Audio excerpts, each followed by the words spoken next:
G Show Land, and welcome to another episode of the G Show Podcast. I am G1, and this is finally our Monarch Midseason review with a bonus episode, number 6. Because we're doing this late, that's my bad. I should have done this last week. I didn't, but we're doing it today. You know why? Because why not? Joining me today, as always, my right hand when it comes to Godzilla on the Godzilla Block Party, G73, a.k.a. Megzy, a.k.a. my brother Chase. How the hell are you? Oh, man. It's always good when you got awesome Godzilla in your hair. I hear that. Also joining us, you know him as my arch nemesis, but that's not true. Gam Z1, Andrew, how the hell are you? And I am dealing with some post-Godzilla stress disorder, I'm telling you what. PTSG. Oh, very good, very good. And last but not least, also joining us, you know him as the man with the collection that I am extremely jealous of. Rob Jira, how the hell are you? Oh, I am dandy. I am absolutely dandy. And if you're ever in New Jersey, hit me up. I'll show you in person. Oh, God damn. But you know what? I'm a klepto, so let's not do that. Let's get into it. Ladies and gentlemen, this is definitely our spoiler review for the first half of Monarch, Legacy of Monsters. Again, I've been wanting to do this for a minute, but I told the fellas, I said, yo, instead of doing episode by episode, let's just do a mid-season thing, right? We'll do the first 5, then we'll do the last 5. And again, like I said, that should have happened last week. Then episode 6 dropped yesterday. We're recording this on Friday, December 15th. So episode 6 is already out. We're going to talk about it, all right? We're going to talk about it, and then we'll be silent until the conclusion of Monarch when episode 10 hits in 4 weeks. But that being said, we've been rocking and rolling for a little bit now, okay? Okay, before we start this podcast, I can't lie. I'm a couple in. I'm going to tell you the truth. Because people, I tell you one thing, I'm transparent. I tell you the truth, I'm a little in. But it's not going to stop us from having a good time tonight. So, let's get this shit rolling, okay? Monarch, Legacy of Monsters, episode 1. Before we even get there, where the hell did this show come from? We've had comic books already that gives us the in-between of the movies, but this particular show is like, well, this is the definitive version of what happens between the movies because we're getting to see everything in live action. We get to see Godzilla, we get to see other Titans we've never seen before. We get to see not time travel, but a time ping pong back and forth. From the past to the future, how Monarch was formed to where it is today. And not even today, in 2018/19, if we're going real time with the Legendary Universe. And so far, it has absolutely had my attention in the first 5 episodes, and then episode 6 just, and we're going to get to it when we get to it, but oh my God, episode 6. But so far, I got to be honest, and I got to say, I am thoroughly enjoying this show. And there is controversy. We'll get to controversy when we get to episode 5. We have to deal with it, right? But so far, what I have seen from this show, what Legendary has done is created a really beautiful feeling like a lived-in world, like we're along for the ride. They've given us stuff that is connective tissue that doesn't feel forced. I'm thoroughly enjoying it. I'm going to start with you, Rob. You just went through all 6 episodes today. So it's all fresh in your mind. Wow. Yeah. What are your thoughts so far on like the concept of the show and how so far it's been executed? I really like the concept. I like that we're getting to essentially read between the lines through 2014 and leading up into KOTM, right? Yeah. Well, yeah, technically in 2015, a year Yeah. after. and all the way back too. So Yeah, to the 50s and 40s.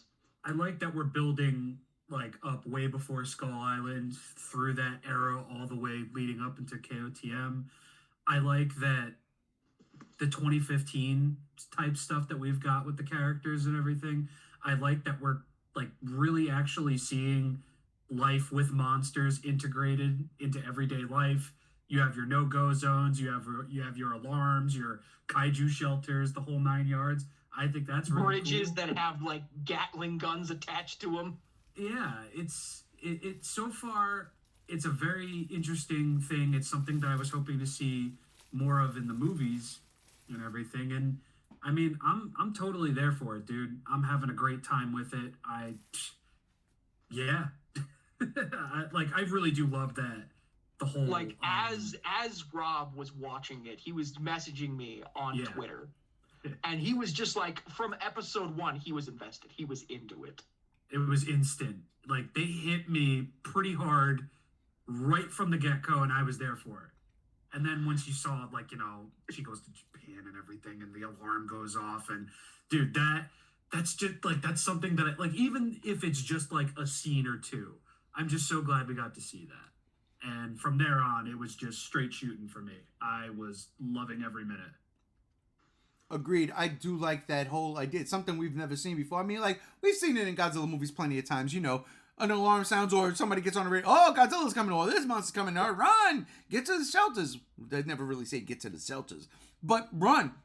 And we've seen that plenty of times, you know, over the course of Godzilla's 69, almost 70 years. And to see, like, this idea of them actually having shelters now. Welcome to the modern world, people. Like, this is how Godzilla has, in my head, potentially always been visioned, you know? And we are getting it now. Take away what -1 did, because again, that's the first Godzilla appearance in that timeline. But what we can do going forward is exactly what this show has been doing right now. It's basically showing us a guideline, and I love it. Chase, we watched those first episodes. We watched that first episode, especially that first episode. We got to talk about this. I mean, because while we didn't know what to expect other than seeing Godzilla at San Francisco and the Golden Gate Bridge, reminiscent about 2014, what we got was something darker, something we ain't seen in the MonsterVerse just yet. Granted, our favorite characters be dying off in these MonsterVerse movies like nobody's business, right? But this particular, the first episode in particular, really went a very dark route. Why was that? I think it's because they're showing it exactly from, well, two ways. I feel like they're showing it from the character's perspective, and they're also trying to show you that emotional investment they're trying to achieve with this character. As in Kate Randa, you're trying to understand where she's coming from and what you're feeling from. Because as we Godzilla fans know, and we didn't see that in 2014, we know Godzilla's here to not necessarily save the people, but just to save the planet. So he's not trying to do this because he hates people.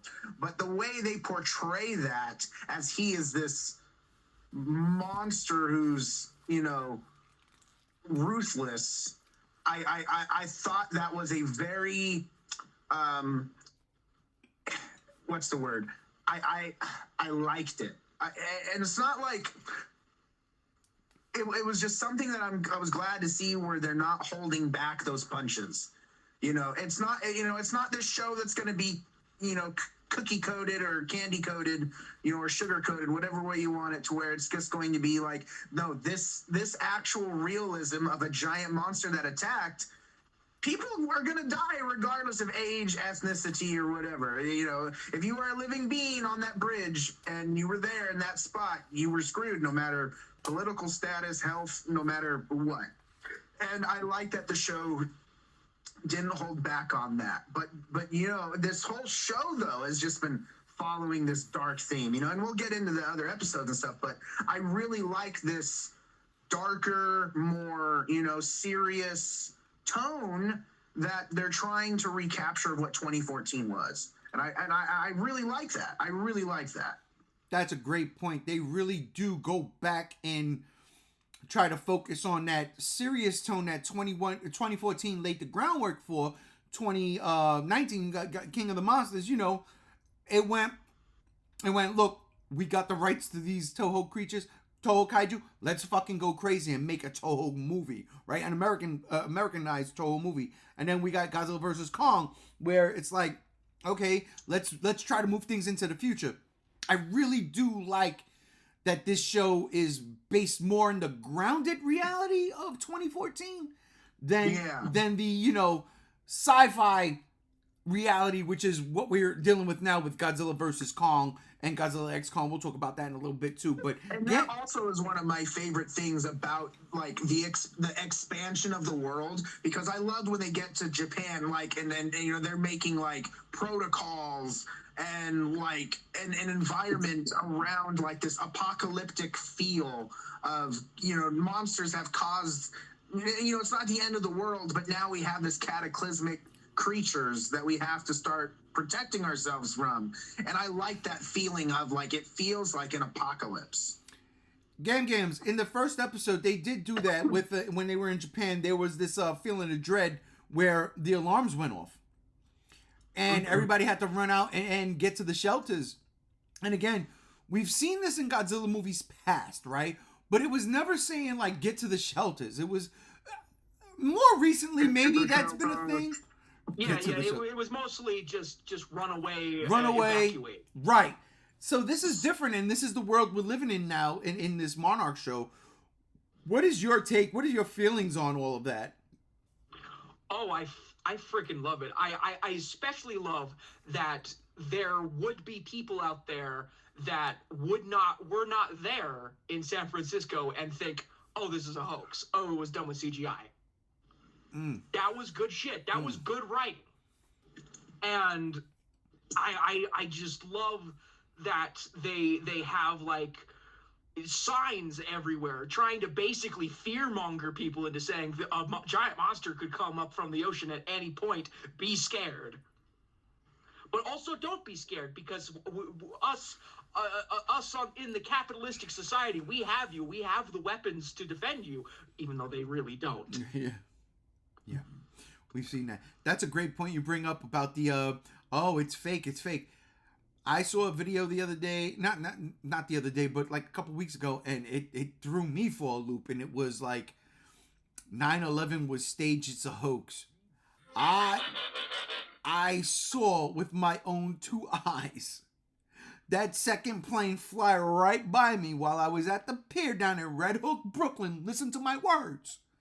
I saw that plane fly right by us while we were at the pier in Red Hook, Brooklyn, and fly up, do a little bank to the fucking left, and go right into it. And I saw on YouTube somebody saying that was a hoax, and I was so angry because I was like, I was there, I saw it. There was no computer in my face. Like, the fucking Twin Towers are gone, right? And I love that they brought that into this show.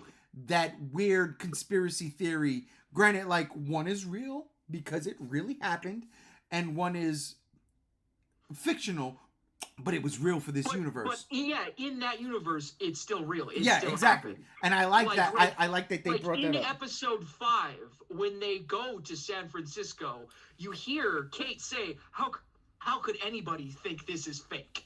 Right. That's episode 5, though. We ain't even there. We still in episode 1. But it still ties into what episode 1 was establishing. Absolutely, especially with all the damage and shit. Like, people, we just don't blow up buildings for nothing. Something happened. Something happened in Janjira in 2014. Or not even 2014. In, what was that? 1999. 1999. Something happened in Janjira. That was real. And then 2014 took off. The show is doing a really good job in keeping the timelines together. They're not contradicting, to me personally, they're not really contradicting anything. I thought maybe it was going to at the beginning of the first episode with Randa, and then we're seeing the spider and then the crab, monster. Yeah, apparently he just went off on his own for a little bit and got into that scuffle while everybody was on Skull Island trying to get the fuck off. And then chucked his bag into the fucking water, into the ocean. What you hear is actually, you hear the gunfire for when they shoot that one spider creature in the bamboo forest. You hear the AKs going off in that scene. He's running away. So it's like they're obviously spitting off during that scene, and that's the only problem I've kind of had with that, was because it's like that's not necessarily what happened, but there's a lot of stuff that I feel like they've kind of, I don't know yet. We'll get into it, but that's one thing that I noticed was kind of funny. No, what do you guys think about everybody referencing the Battle of San Francisco as G-Day? Oh, I like that. I like that, especially because it was Godzilla who killed the Mutos, right? So yeah, you're gonna. Could you imagine if the Mutos killed Godzilla? It would have been End Day. It would have been Doomsday, really, because then the Mutos would have just expanded their empire and humanity would have been sunk. So yeah, I like G-Day. I really, really do. Especially because the ticker in Godzilla 2014 said Godzilla King of the Monsters? ? G-Day, absolutely. Well, it was King of the Monsters, Savior of our City? ? That you're right, 100%. Yes, look at you, Gams, with the fucking knowledge. Look at you. I love it. But no, I did like G-Day. Chase, you like G-Day? Oh yeah, I like that when Gareth Edwards said he wanted to come up with that idea. Anyways, when he's talking about the planes falling in the sky and everything, he said that he wanted that to kind of resemble like that scenery on when they arrive in the boats and stuff, just everything falling and destruction, and have that kind of mood of it just being gray. And when Gareth Edwards talked about that, it really piqued my interest. So yeah, I like that concept a lot. I think it's cool. I mean, but I'm sure Godzilla wise is totally different than the World War II setting, but yeah, I like that idea a lot. Rob, G-Day offend you or not? No, not at all. I thought it was really cool. Like, nice and simple, straight and to the point. G-Day. Oh man, episode 5, you slick motherfuckers. Episode 5, you I say this because, wouldn't the first emergence of Godzilla in Honolulu be G-Day? Because they don't mostly refer to that day as G-Day -2. Ha ha ha. But no, I think G-Day fits the San Francisco attack because of the amount of time and the damage that was caused. That's true. In Honolulu, we didn't really see what happened. Nearly as damaged. Right. Godzilla popped up. He's at the airport. He takes the Muto and he goes back to the water. And again, I've never been there, so I don't even know the proximity from the airport to the ocean is. But that's what we got. Pretty much like right there. So that's the tsunami that Godzilla causes in Honolulu. That's a thing. That is a thing. That's a thing. But I don't know if it's G-Day. Because people might have looked at that footage and said, that's fake.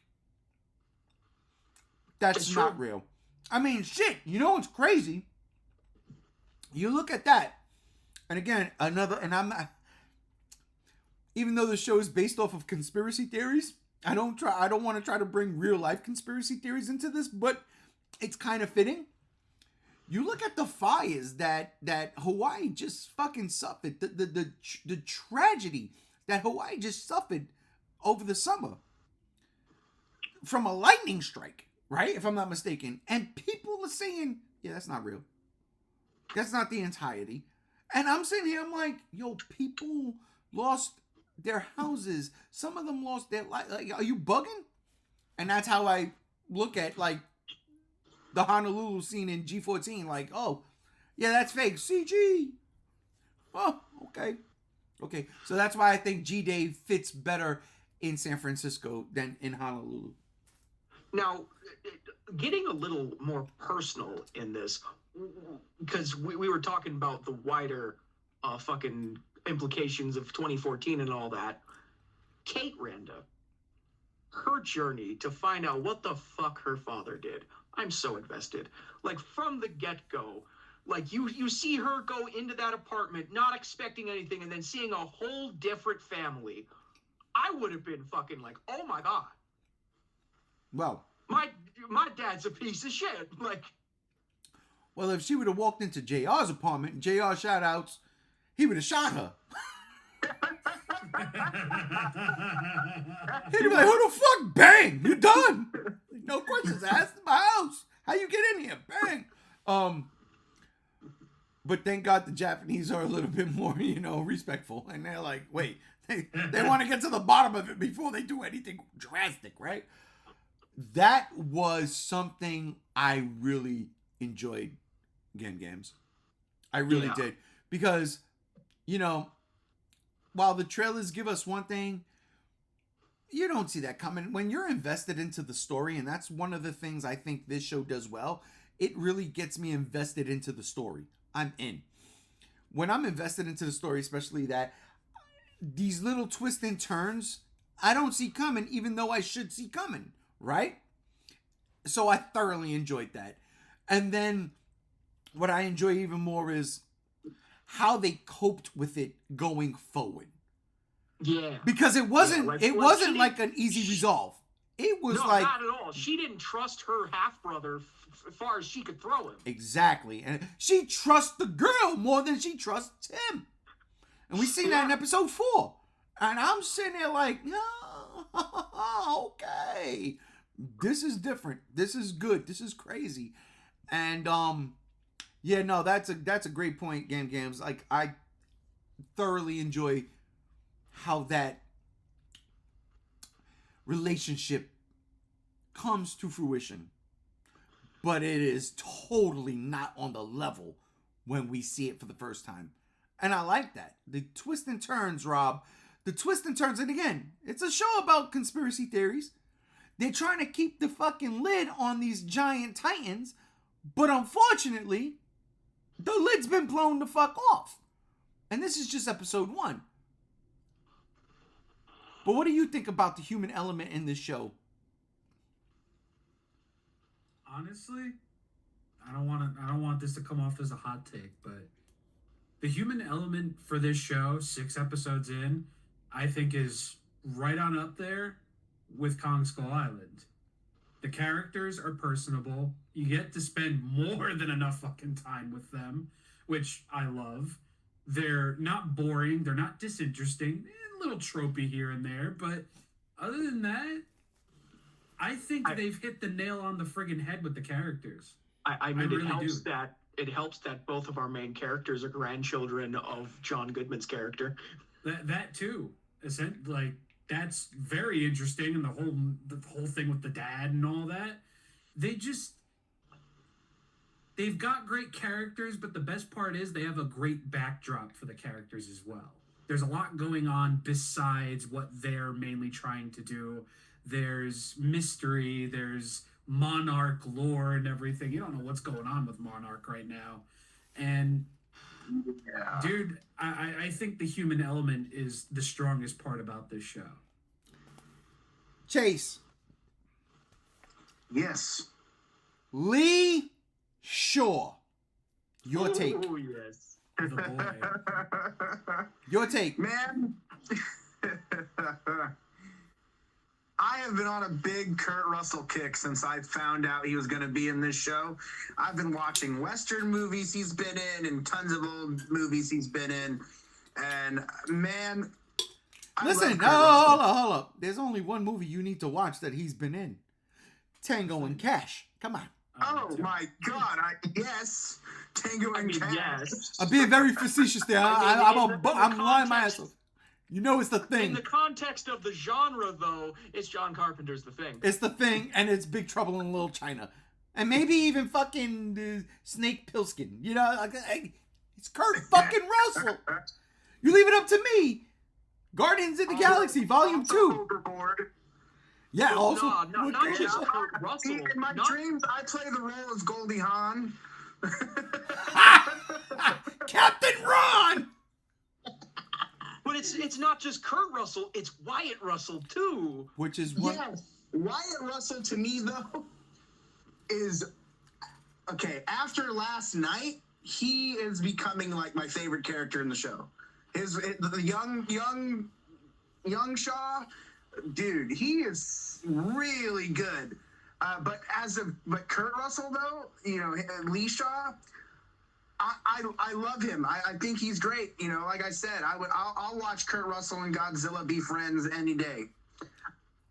I know what he's trying to do in the show, but I'm still also kind of like, at some parts, I'm like, wait, you have some type of sinister feel to you as well. And I think he's trying to get revenge on Monarch, and I don't know exactly what is going on. I'm waiting to find out. But as a character alone, I think he's great.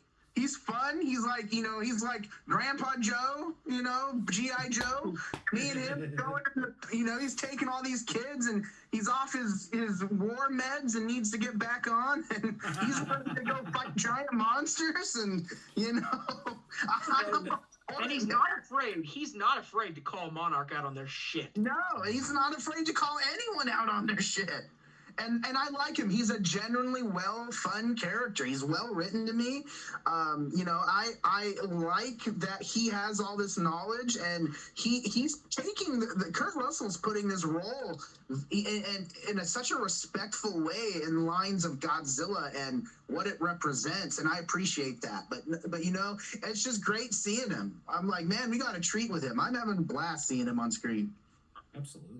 Rob, you have had the benefit of watching all 6 episodes today, so it's fresh in your memory. Now, I, on the other hand, have only watched episode 6 today, okay? So, what I'm trying to say is, episode 2, please refresh my memory on where we was going with that.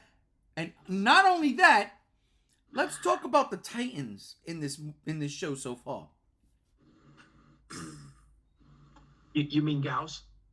Yeah, I mean... Yeah, that shut up, was a little Gams. like a That's coming later. 25-cent Gauss. It's coming later. Gauss from Great Value Walmart brand. Big lots Gauss. I wish. Macari Gauss. Timu Gauss. Y'all terrible. Dollar Tree toy aisle ass Gauss. Y'all the absolute fucking worst. It's like those T-Rex toys that have the Godzilla roar in them when you press them, the button in. Yeah. Why do I do this again?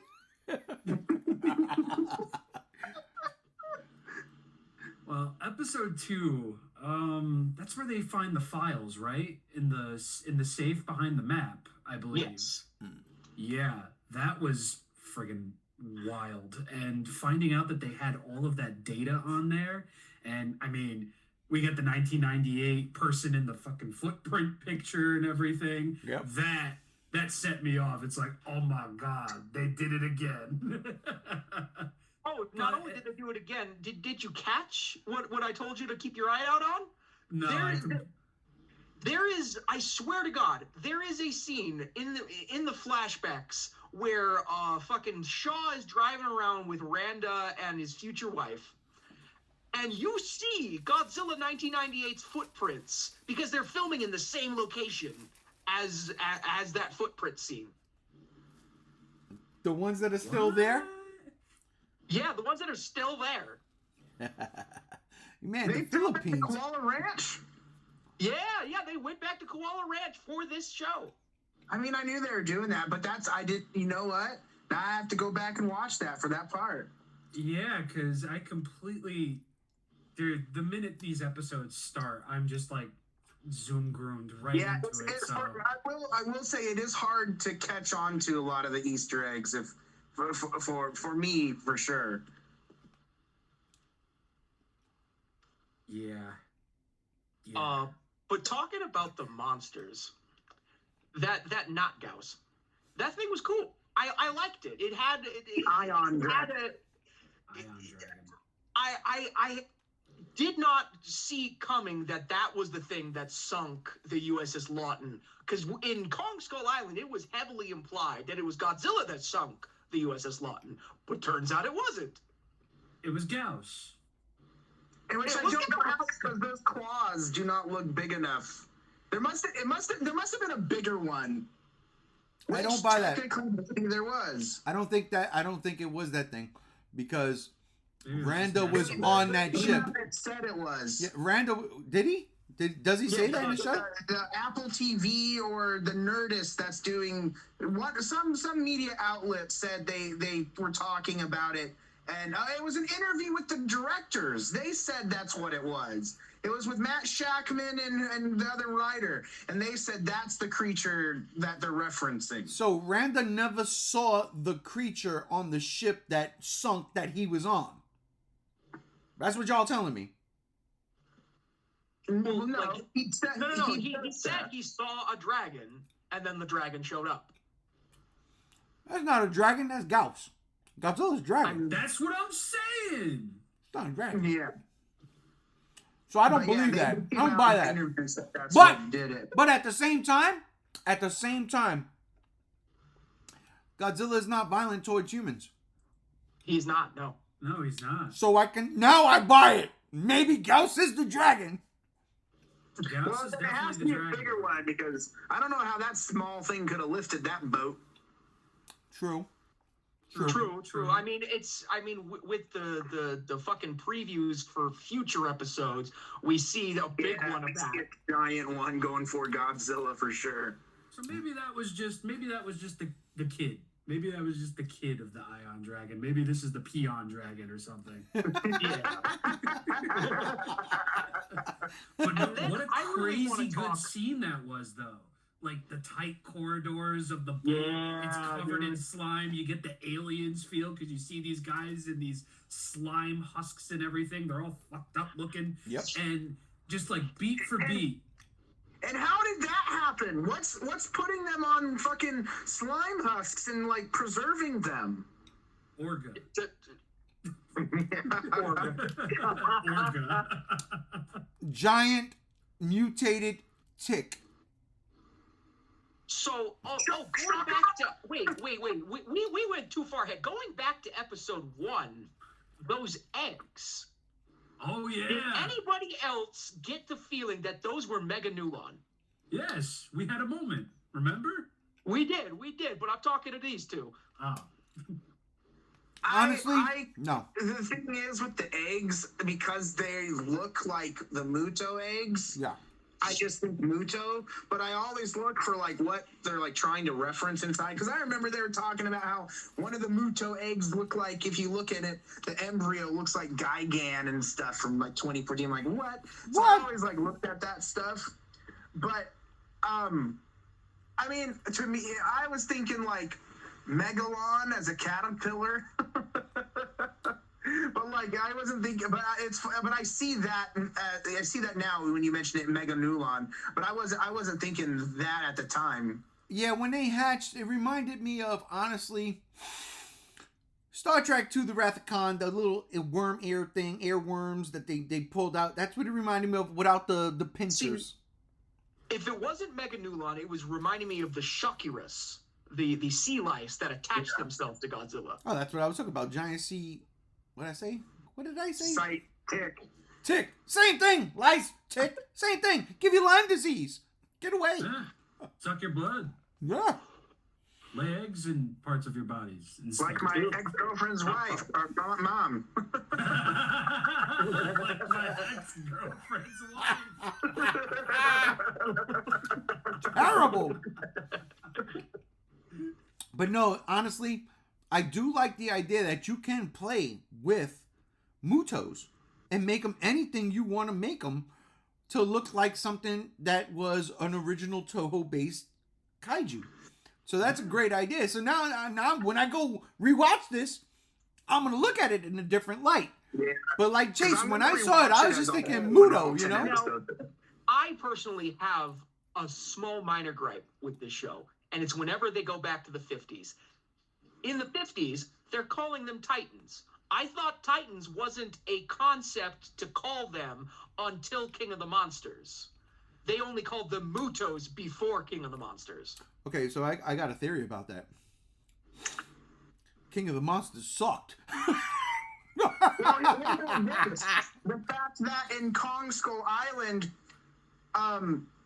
Randa has to go and try to convince the military that these creatures are real when they already know at this point that they are. That's a good point. That's a great point.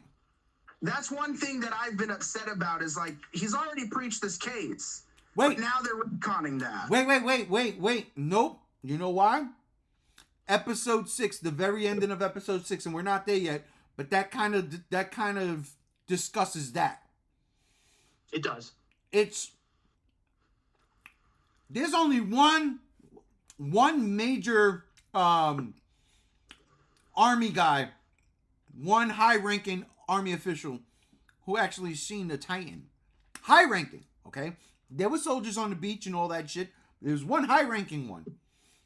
And at the end of episode 6, we'll get to that point.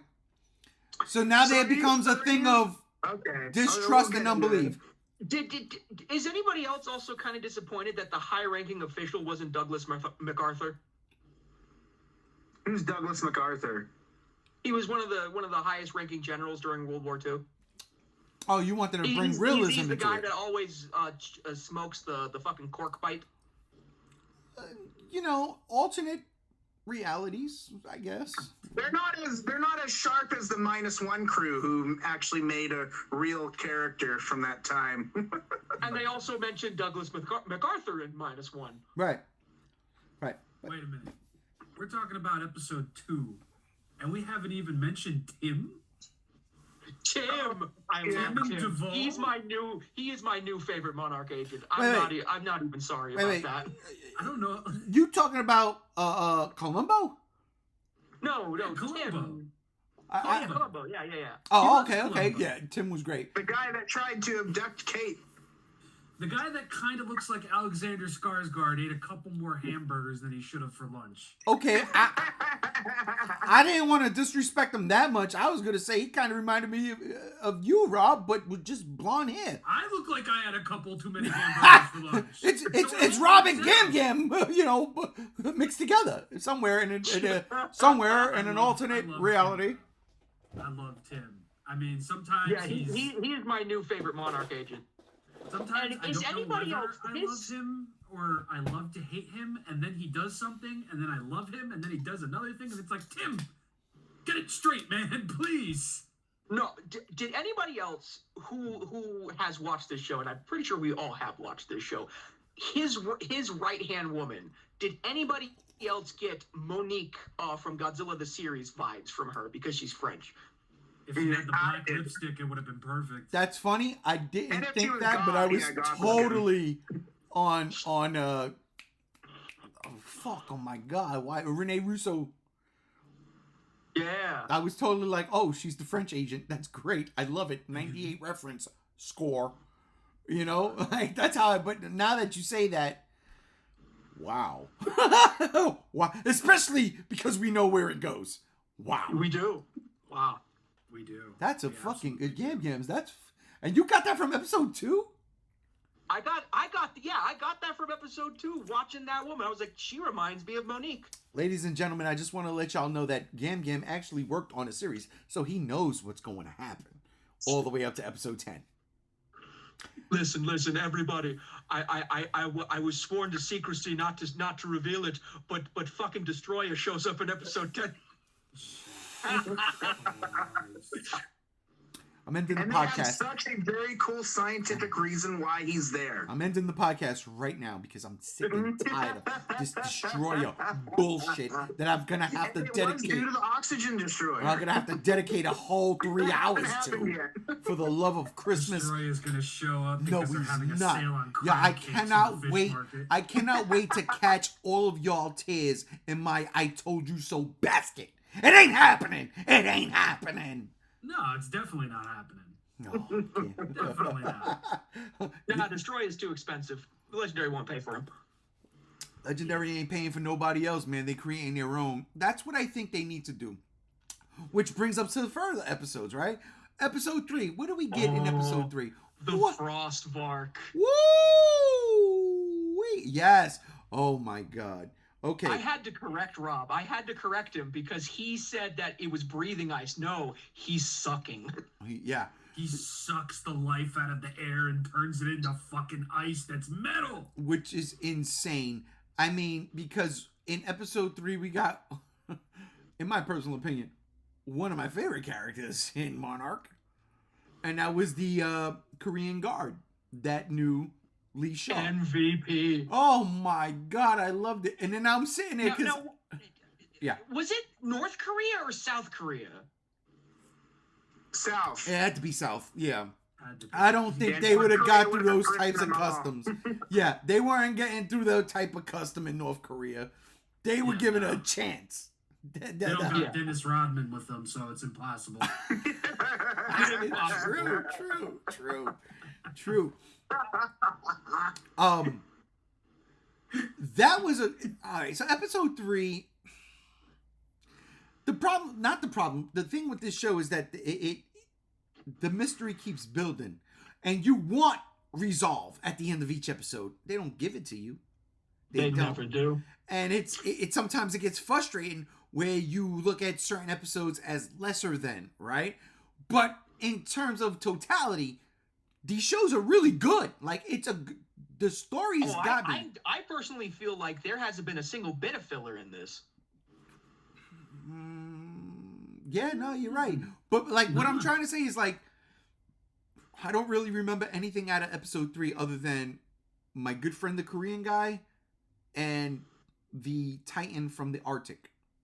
The Frostbark. I don't remember.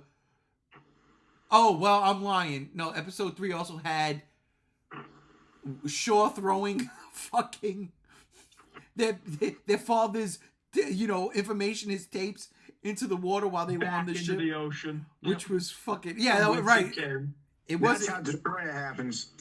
A little crab just goes through the fucking data. It's just like, I need to be a part of this. It takes its time. Deep Lord? No, the motherfucker encrypted some Put down the knife, Ray. Put down the knife. I can't. I'm telling y'all right now, I can't for the life of me. So far, I've been good with what we've gotten from the MonsterVerse. There's no other Toho monsters outside of King of the Monsters, and I am very, very happy for that. They don't need them. They don't need them. They just don't. Create your own freaking franchise and let Toho do Toho. That's all I'm asking. And you know what they're gonna do? They're gonna add Kratos from 2018 to come fight the Titans.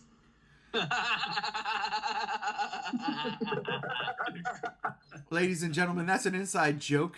How was the other day when that God of War free DLC came out, I made a big stink about it. Nah, I was drunk. I'll be honest with you, Chase. I was drunk. I can't lie. So, Oh, dude, it's all good. I still love you. I know. I still love you too, even though you're wrong. All right. No, let's not deviate. That's a podcast for another time. Episode 3, we see they go to Alaska. Frost They find glint. a tent that their father was at. So they find out that he's alive. Because, the past 2 episodes, we just assumed he was dead. Right. Super dead. And then all of a sudden, the Frostbark shows up, kills Korean MVP. God, Rest in hated peace. I hated that so much. I wanted Homie to go all the way. Me too. I'm with I you. swear to God. And we kind of saw it in the trailers, but I was hoping that in the trailers it was actually their father. That's what I thought. That's what, because, like you said, we think he's dead. I thought they were going to show him dying because he landed there and then got his life frosted out of him. But that wasn't the case. Wow! Oh, no, this was episode 4 now. But, so episode 4 was mainly about that. And, if I'm not mistaken, Monarch's main woman showing up. Yep. She's directly under Sarazawa in the chain of command. And they mentioned Sarazawa. Sarazawa name drop. Which, when we get to it, because I got a whole fucking title for it, like Supersonic Speculations Spectacular. Like, it's coming. Gam. Stick around. This is for you. when we get there. She's a bad bitch, bro. She is. I Don't really take like no her. for an answer. Yeah. I mean, now I'm starting to wonder where the hell she was during the movies, but you know. She reminded me of the girl from Seinfeld. Oh my God, what's her name? French Julia Rush? Dreyfus. Julia Louise-Dreyfus. She reminded me of Julia Louise-Dreyfus's character in the Marvel show, Falcon and the Winter Soldier. She's gonna run the Thunderbolts and shit. I even think she popped up in one of the movies recently. It might have been Black Panther last year, if I'm not mistaken. But that's who this person reminded me of. And she even looks like her a bit. But this very smart, knows everything that's going on, but at the same time, what the fuck is happening right now? You know, like, she's always in control, and then she's not. What I love, though, is she never falters.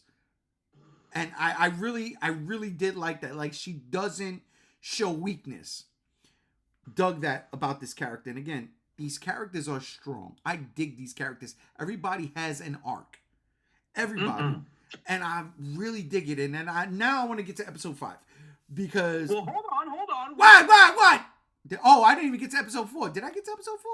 We just glossed over episode 4. My bad. Right? Then episode 4. Because we're there. We're trying to fight the Frostvark. They're trying to go towards this giant shining light in the distance.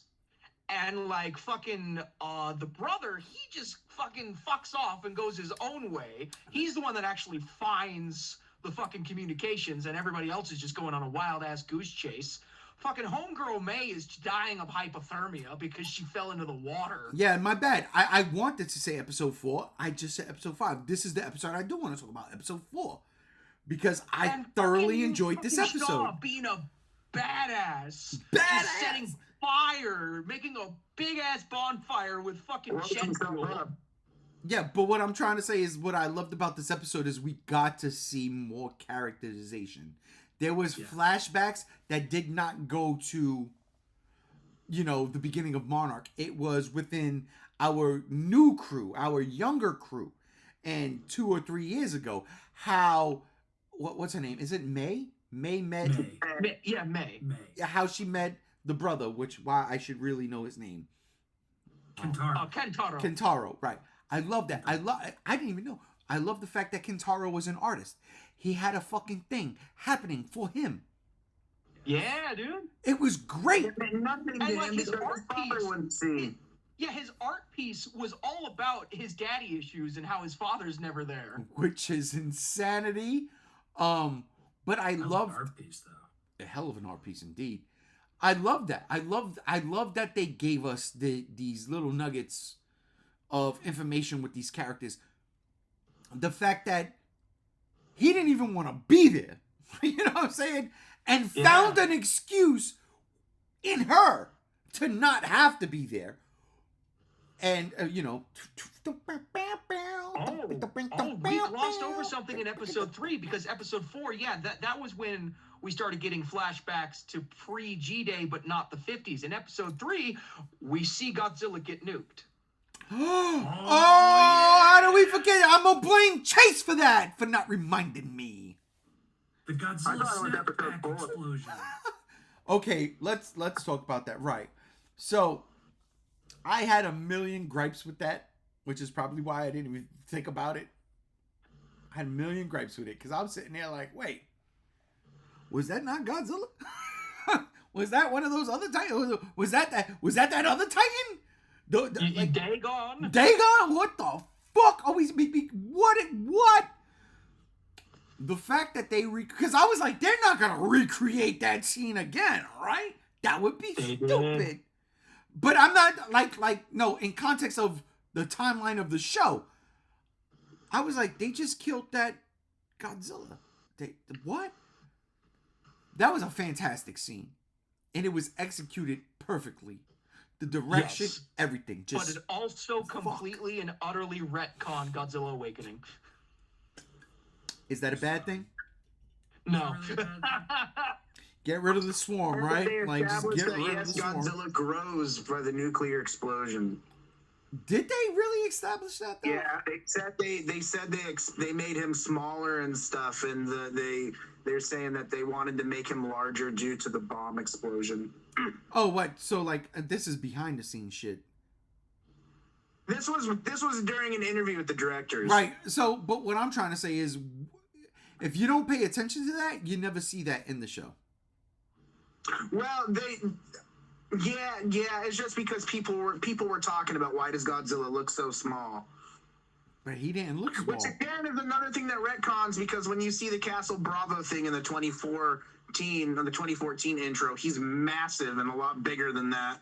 But he looked... Yeah, it's another small retcon. All right, Yeah. so, maybe I missed it, because to me, it looked like 2014. Like if you really look at the scene, Godzilla doesn't look much bigger than his Showa era self. He looked about only 50 meters tall. I didn't get that, I'll be honest. I maybe I was so caught up in the moment, like, oh shit, this is the fucking part from the movie. I didn't get that. I didn't get that feeling. I just felt like he was a massive fucking monster. Like he was And I just love the fact that he just stares at it for a second, like, huh, what is that? Boom. I like the grunt he makes before the bomb goes off. He's like, he makes a curious grunt, and then boom, right in the... Yeah, he's just like, oh, what is that thing? That was a big emotional moment too, because yeah, dude, like fucking Mira? the Grandma Randa fucking just she blubbering. She devolved into speaking Japanese because she was so emotional. Yeah. And that's what happens with bilingual people. When they get overly emotional, they default to their first tongue. That is an absolute good point, again, and it is a credit to the creators to give the human characters these nuances that maybe we didn't get with Ford Brody, you know? Maybe we didn't get in anything in 2019 because they wanted to make it a comedy. And maybe we didn't get in GVK somewhat to an extent. And don't even get... By the way, the X in GXK is confirmed to be silent. It's Godzilla Kong. That is the... Godzilla Kong, the new empire beneath the planet of the apes. God, I can't. Godzilla Kong. You know when Godzilla Kong, Empire Strikes Back. if they go that route, I ain't mad. You know me, I'll be like, yeah. But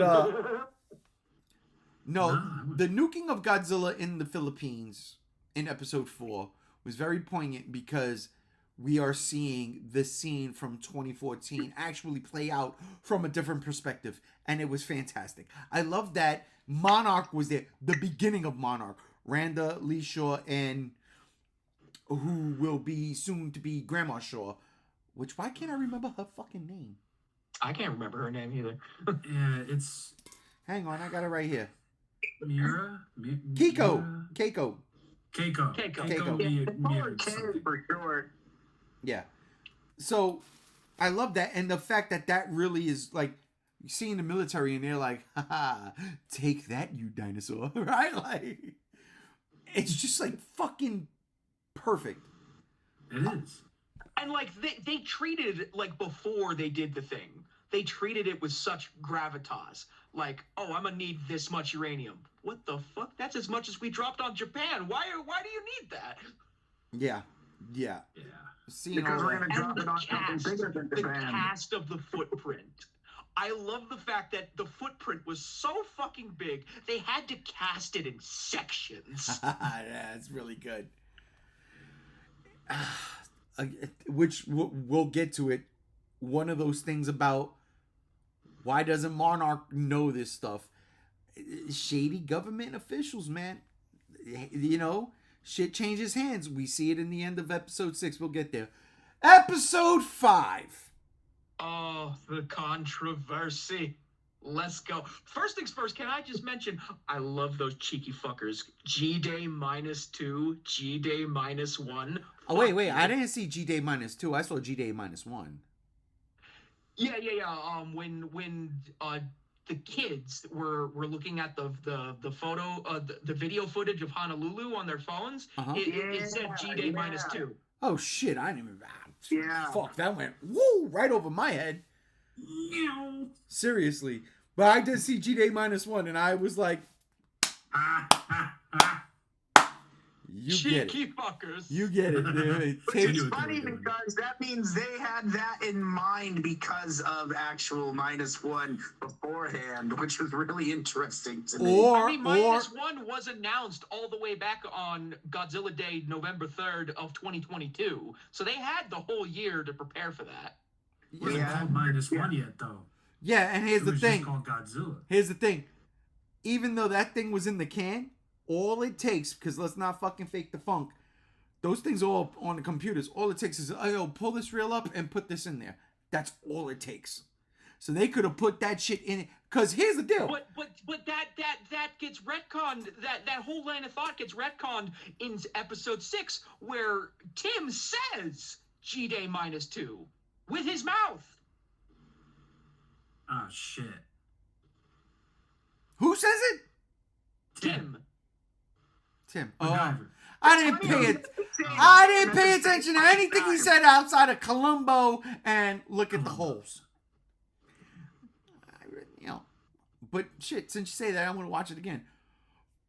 So fine, no problem. I don't believe that's the case though. That's just me. That's just me.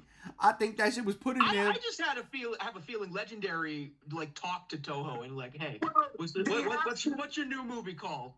We have the inside. We have a partnership. What's the new movie called? Godzilla -1. Thank you. And the fact that the film -1 has been in development for a few years. Yeah. It was Yamazaki's COVID movie. Listen. It could have just been a reshoot that was put in there at the last fucking minute. It could have been a reshoot that was put in there. Like, look. The movie's called -1. We knew that it was called. We knew it was called -1 in July. We knew it was called -1 in July. Could have been one of these quick. Yo, come in. We're gonna green screen this entire thing real quick. All right. Look at that shot. Look at the shot. There's not even the same fucking people in the helicopter. That's all I'm saying. But that's probably not where it was said. I digress. Where are we at? Episode 5, right? Let's talk episode 5. Yes. Seriously, because now we're in fucking San Francisco. We are. We're back in San Francisco, the ruins of San Francisco. Ooh, I wanted to see this for years. So, Gam, since you wanted to see this for years, please take it away. All right, so episode 5. Oh, okay. So we get the reveal because a lot of this episode has to do with Kate specifically. It is a Kate-centered episode, and I am not mad at that. We get all sorts of like flashbacks to G-Day -2 and G-Day -1, and actual G-Day, where they're loading up on the buses. I kind of almost wanted to see. Did anybody else wanted to see fucking Ford Brody's kid get on the bus, like in the background or something?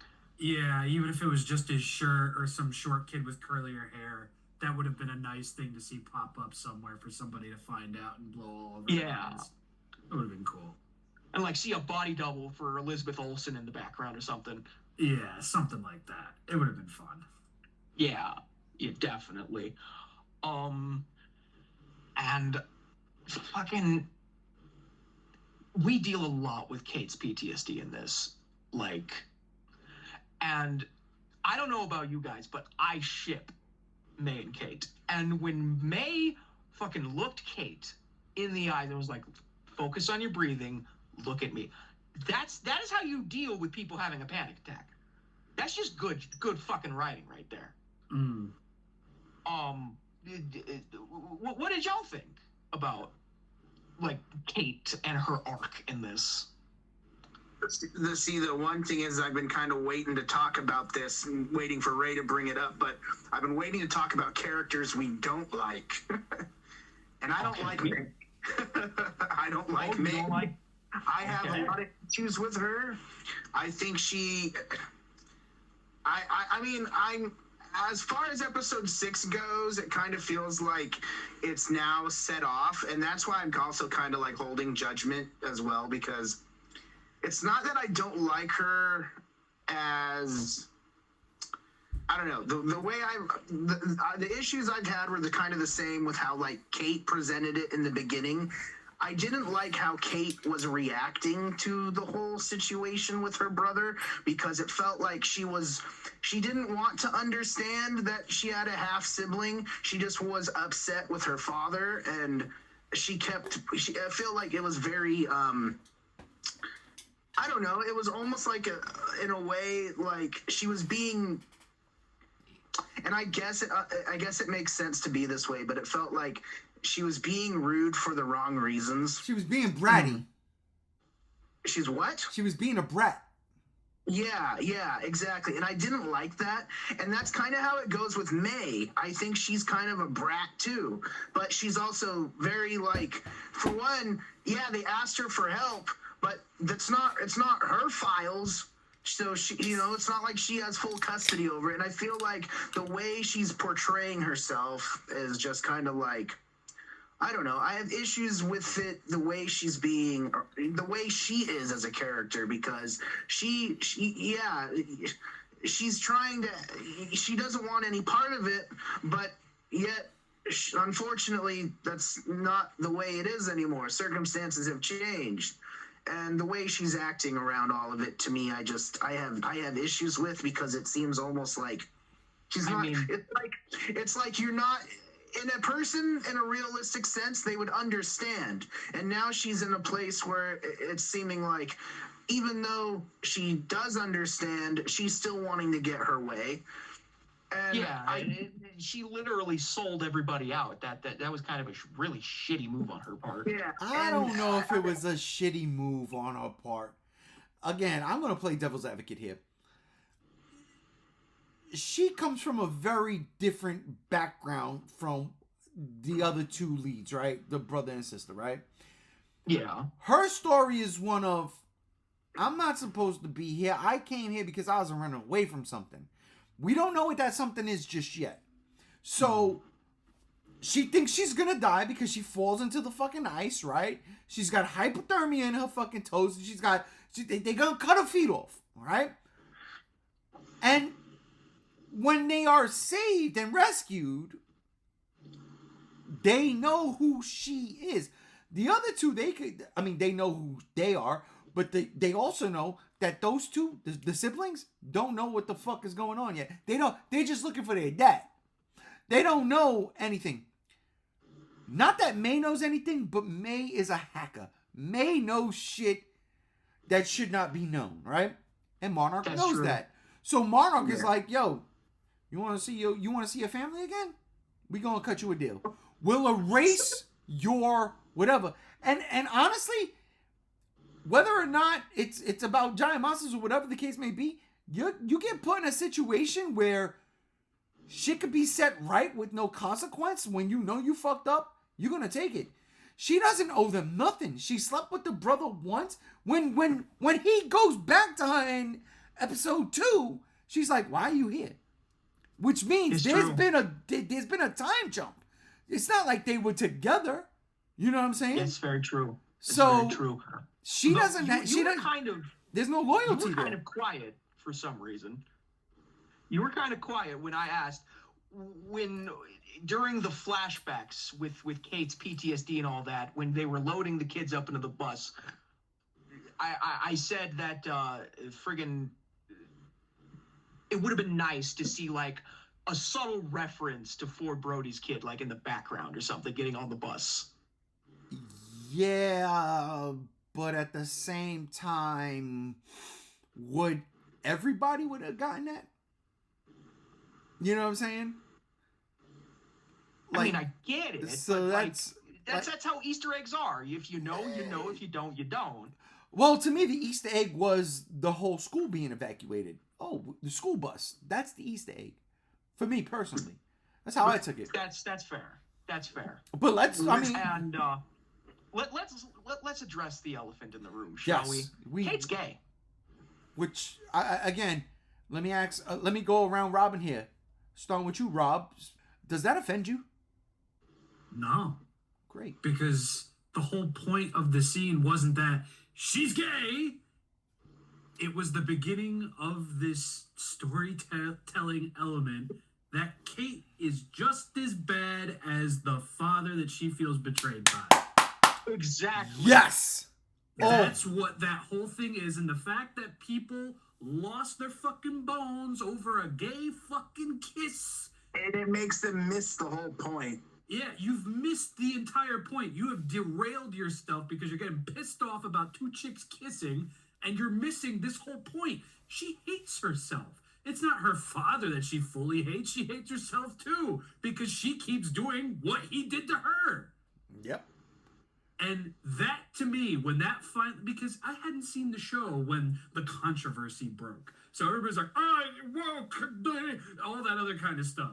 They're saying all of this, and I'm thinking, oh, so they probably did some dumb shit where Godzilla, smashes something and then, boom, gay kiss. No, they build up to something. It's a character moment and a really good one for kids. Yes. And for the life of me, I can't understand how it's like, oh, two girls kissing. I'm going to go be mad about that on Twitter. And you miss everything else. Yeah. We're having that fucking freak out moment. When the fuck have those right-wing shows ever been upset about two girls kissing? I thought that's like what fucking men are into.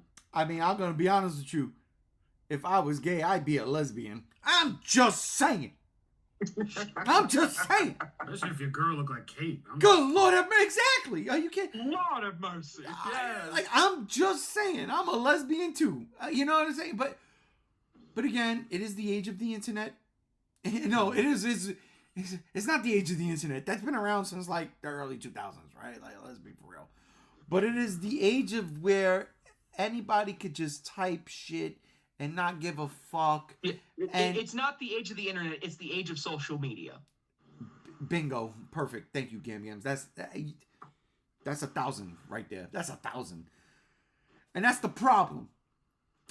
Stop. It's a TV show. Now, I think it was it you, Chase, that put something up that somebody put on your Megalon page? Or maybe I saw it on, somewhere else. But the fact that where they were like, oh, I'll never watch this again. I was watching with my kid. I didn't want my son to see that. And that's what started the whole conversation with me and Andrew about it, was because they said that they were upset that they saw it and were upset that their kid watched it. Just two people kissing. It's two people. Would you be? You're a fucking hypocrite, whoever you are out there in the fucking internet ether. Fuck you. Your kid watched it. So, by that logic, your kid should not watch straight people kissing. I don't know about that. Here we go. I gotta play devil's advocate again. Jesus Christ. You're making me be the villain in the story. I never have a problem being a bad guy. I like it, actually.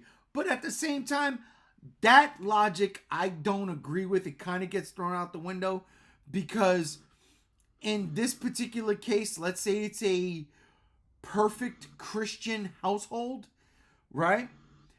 Why are you watching Godzilla in a perfect Christian household? Especially because it's not called Godzilla, it's called Monarch, Kingdom of Monsters. But you can use Kingdom as an example. You can say, you know what I'm saying? So, but what it is you're gonna teach your children that you need to reproduce, and the only way to reproduce is man and woman, boy and girl. I'm playing devil's advocate. I'm with y'all. Listen, I had zero problems with that kiss. Okay? And it's not because I'm a 40-plus-year-old man. It's because I got zero problems with it. It's just, so what? But again, playing devil's advocate. If this particular, person is trying to raise their child in a certain way and they don't want them to be subjugated to things like that, then I can see why that would upset them to the point where they say, I'm not watching it again. Come on, man. I can counter that with they shouldn't be a parent to begin with. You can't say that though, man. You can't. I mean, well, you can. You have the right to. I can, and I did. But at the same time, that's an invalid argument. You can say it, but it's invalid. It really is. And again, the problem though is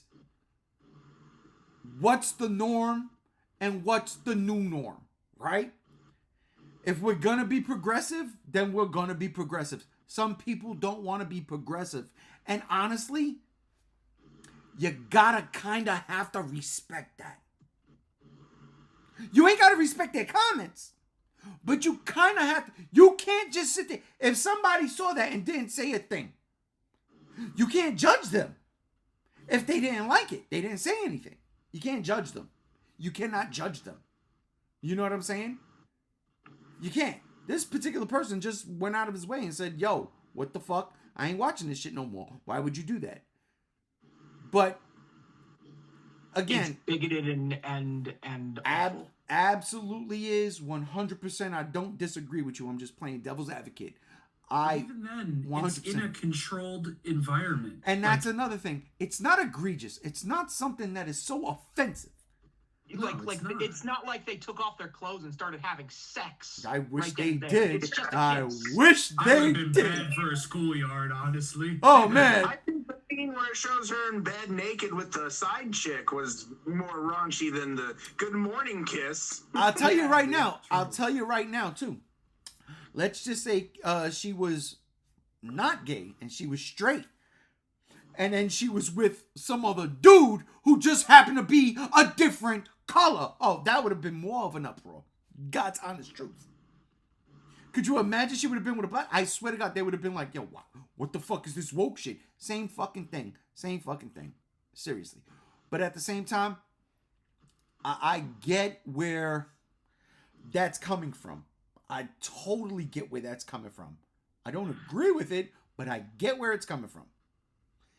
And we just have to, we have to live with it. Here's the problem. Not even a problem. Here's the thing. Is it really going to affect the story overall? Is it going to affect... It dropped to 67% on Rotten Tomatoes. Yeah. But that's the Because of age that, we're it living got in. Review bombed. That's on it. IMDb. And that's it. But in all honesty, when you look at the show, especially episode 6, all the review bombing you want to do doesn't indicate that the show is bad, because it's Plus, not. it's Rotten Tomatoes. Thank Rotten you. Tomatoes said Ghostbusters 2016 was like 75% fresh. They also said Cuties was certified fresh. 73. 73, exactly. It's just like Rotten Not even a Tomatoes. full potato. No, it's not. Rotten Tomatoes gave a like near perfect score to fucking The Last Jedi. Exactly. They gave a perfect score to -1. They did. So we can't pick and choose, is what this All weird I'm ass trying to tangent. communicate is just that the website, it's all based on people's own personal opinions, and it's not always going to line up with yours. Who cares Right. if like 55 people think the show is shit because of that? That's on them. They're gonna miss out. I'm sorry. Watch the clips on YouTube. You missed out. That's it. Yeah, I can guarantee you- Like, I'm not even knocking like the people who don't like the show because there's not enough monsters in it. Well, I don't Because- know why they would even think that's not. Let's get back on topic of what the actual representation for that character, though. Let's Yeah. start forward. I don't want to stick on the topic of the political. You aspect. don't want to stick on that topic because it's your page that's getting the hits. No, because I want to get into the topic where you and I talk about Kratos. Haha. So let's hurry this up because you're wrong. Destroyer. I am not playing devil's advocate Dude, with that one. This I am. is Destroyer in episode 7. And on that note, ladies and I was gentlemen. being liberal and said it was episode 10. Wait a minute. No, let's get back on. Look, let's legit get back on topic. Episode 5. Back on topic though. Real controversial Kate? thing to some people. It's not. It's a non-starter to the majority. Non-starter. Yeah. Nah. But Beautiful like character going moment. through Exactly. Going through the ruins of San Francisco was something else. It really brought back that feeling of when Ford Brody and his father was going through Janjira. Yeah. And I love that. Oh, I loved it. I almost wish they went through like a similar route that Ford Brody took in San Francisco, so like we could see some of the landmarks. Well, they from did. the battle. They did. You saw the the Chinese light, the lanterns that were all over, littered all over the floor. I need to rewatch the episode. I didn't see I that. missed that. Wait, They showed that spot. you missed? Both y'all missed that? Yeah. Oh yeah, no, they're there. They're all over the Oh, place. shit. Yeah, I need to rewatch that. yeah, they're there. What is that? Is that Chinatown? Chinatown. San Francisco Chinatown? Yes, Yeah, sir. China- And I love that. Yeah, I clapped. okay. I was like, nice, because you know, one thing I'm kind of questioning about, maybe you guys can explain it because I'm confused on the matter. Why the fuck do they have the ruins of San Francisco under a martial law? because of the radiation. Yeah, because of the But to radiation. the point where they're arresting or shooting people? Janjira, baby, Janjira. Same Is it thing. because Yeah, they did the same wanted to thing. spread? No, it's the same thing, bro. They are continuing the whole Janjira thing. Remember, who was Yeah, running they're Janjira? quarantining it off so that they can do their studies. It was all Monarch, bro. It was all Monarch. Okay, so that's what I wasn't. Because I thought Monarch and the military, like the army as military, were two separate things at this point. If you notice on the uniforms of the military people in the quarantine zone, they have Monarch symbols. Yeah. Oh, I see. I didn't see that. So On one the thing. bridge and over there. Yeah. So one thing I was kind of like baffled with was, then why are y'all letting basically oh my God, what's the authorized scavengers get into San Francisco? Because that's where Mom was. Because, you know, some people, they had to leave the city and leave all their shit behind, and they want their shit back. It's so weird. Like, that one was kind of a weird thing. That to me was a MacGuffin. That was a MacGuffin. But I didn't hate it, but it was a MacGuffin. Like, I would say more plot convenience. that's a MacGuffin. Is it not? A MacGuffin is a singular object. That's not a MacGuffin? It's a single What, the object. truck? The truck! They're letting them in. Anyway, you might be right. I digress. What I did love was the fact that Mom said fuck it and had a young The boyfriend. fucking Doritos that Kentaro gets is a MacGuffin. That rock is a MacGuffin. Yeah, The Rock was a MacGuffin. The Rock was a MacGuffin. I love the fact that they added a little bit of realism in that the homeless bums, they don't have anywhere to go. They just live in the subway. I love that. I loved that. Yeah. Oh, I Reminds love me of that. Aliens when they find the girl in the tunnel.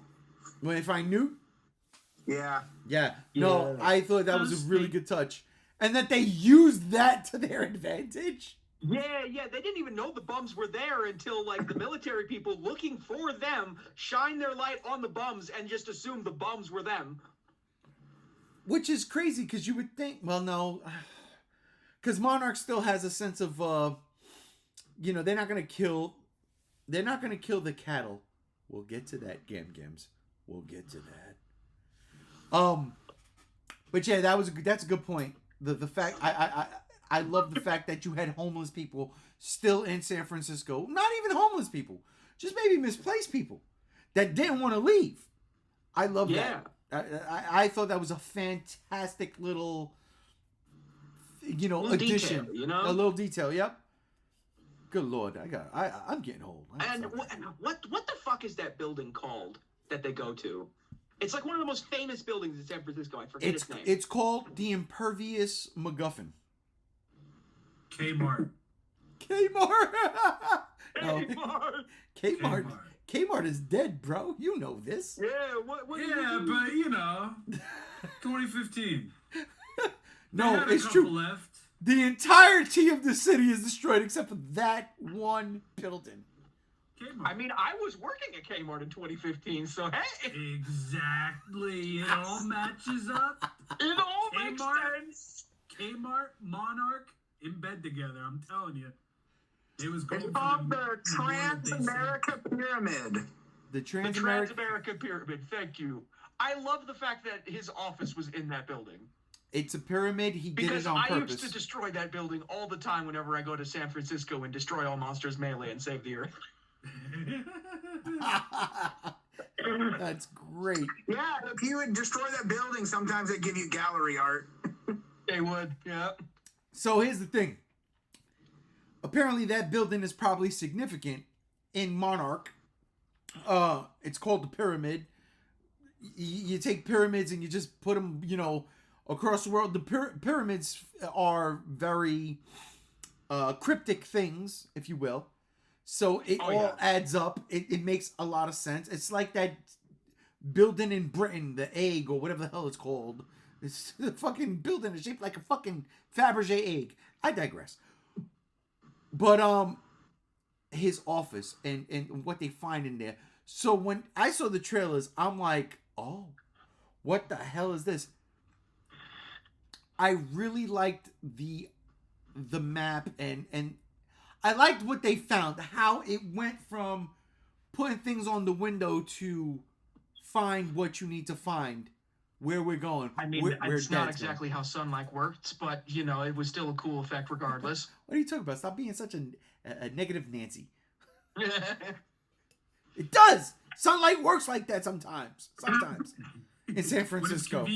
When it's convenient in San Fran. Why do you think that was the only building that Godzilla didn't touch? He knew. Like Z knew. That building is going to be extremely relevant in a year to a random mystery that I have nothing to do with. I'll leave that alone. Exactly. Godzilla's inner monologue. But I mean, so they get what they need to get. Episode 5 was pretty much straightforward. We seen Godzilla once, and that was pretty much the only Titan we seen. I mean, yeah, in episode 5, it was just more flashbacks to the him going through the bridge because we were dealing with Kate's post-Godzilla stress disorder. That's been the whole show, though. It really has. Which is a cool concept in and of itself. It is. Just I don't know if we've seen that in such a way like this before in the franchise, have we? No.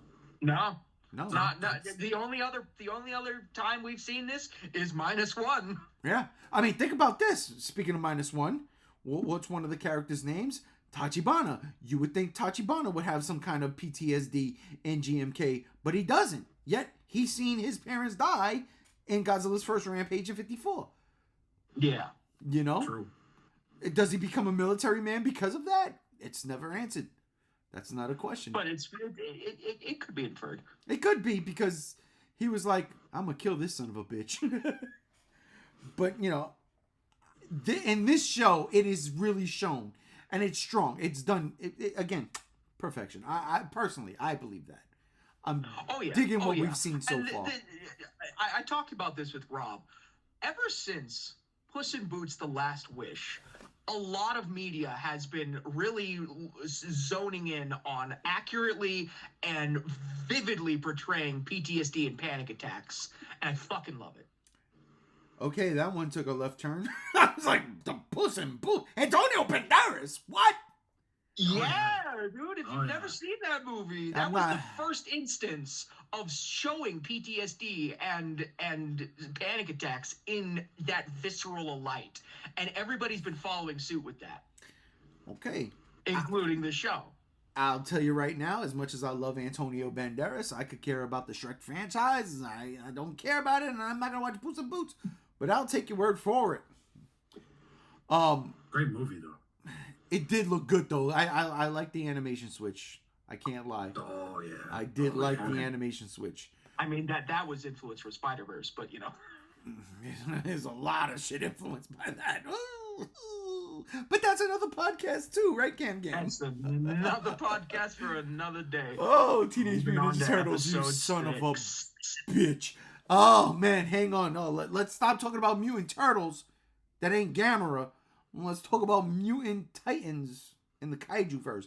So episode 5 really didn't give us any new footage of a Titan. They showed us Godzilla attacking San Francisco. Not attacking, but going to save San Francisco, quote unquote, in 2014. But what we got was kind of a resolution. We've got now the legit first step of a journey. All right. They got rid of Shaw. They didn't want nothing to do with him. He's locked up. We didn't talk about that. Yeah, we didn't talk about Shaw. Hang on a minute. Shaw calling Monarch out on its shit was so good. Like, literally looking homegirl assistant director or whatever her title Julia was, Louis-Dreyfus. is, like, in the face and saying, "You're full of shit. This organization is full of shit." Monarch's been broken for a very long time. Something like that. I want to know why they keep bringing up his age. Why do Yeah, they keep like, saying, he's like, why supposed is to he be not 90 90 years There old? was a little bit. Ray, you're gonna have to pick it up but there was a bit where they discussed that. Yes. Yeah, he's supposed to be 90 years old, but he looks like he's 60. Because of the hollow earth radiation, they didn't get to that point yet. But that's coming. That's coming real soon. That's one of those things that's gonna balloon. Like my rhyme. I got Bars. days, bro. Days of bars. But they do allude to that. They do. It's like really, really quick in episode 6, but they like legitimately have just like a little conversation. Just like, how is this man 90, but he looks nothing like a 90-year-old? He Which chalks it up to genes. I mean, they talked about that in episode 4 too. Like, Kate and them talked about it, and then to in keep episode bringing 5, it the up. Monarch There's a agents talked about it. relevance to it. Do they bring, Yeah. like, if she dies by the Mutos, they get her body, take it to the hollow earth, and resurrect her like the ring, bring it, like, go into the fires of Mordor? so there's the and there's the thing. There's the thing right there. Listen, out of the 3, we only seen one of them die. Well, and the thing, hey, to be fair, we don't actually know she's dead. Exactly. We only saw Randa get eaten. Yeah, and you know what's interesting is because that hole was so huge, it could have, I don't know, we got Hey, hollow earth underneath there. And that's Yeah. where I think it's gonna happen. I think we're gonna see her again at the same age. I think what happens is, and I could be 100% wrong. This is all speculation. But what happens is, she is stuck basically in this weird space where she won't age. Time goes by. She's not frozen. She's probably still doing research, which I would hope that's the case, right? Mm-hmm. But then, you got to wonder, like, well, then how does that tie into, Godzilla versus Kong? Or fuck, King of the Monsters, because this ain't there yet. So I also love the fact that Shaw's anticipating King of the Monsters happening. which He is thinks something big's happening, and something big does happen. which is crazy because that's what these last 2 episodes have been basis on, and there's still 4 episodes left. Yeah. They're setting up their own destroy all monsters, it seems, in this. Well, let's Because obviously they're getting, like, information of seeing. They obviously know something in vast majority is coming through.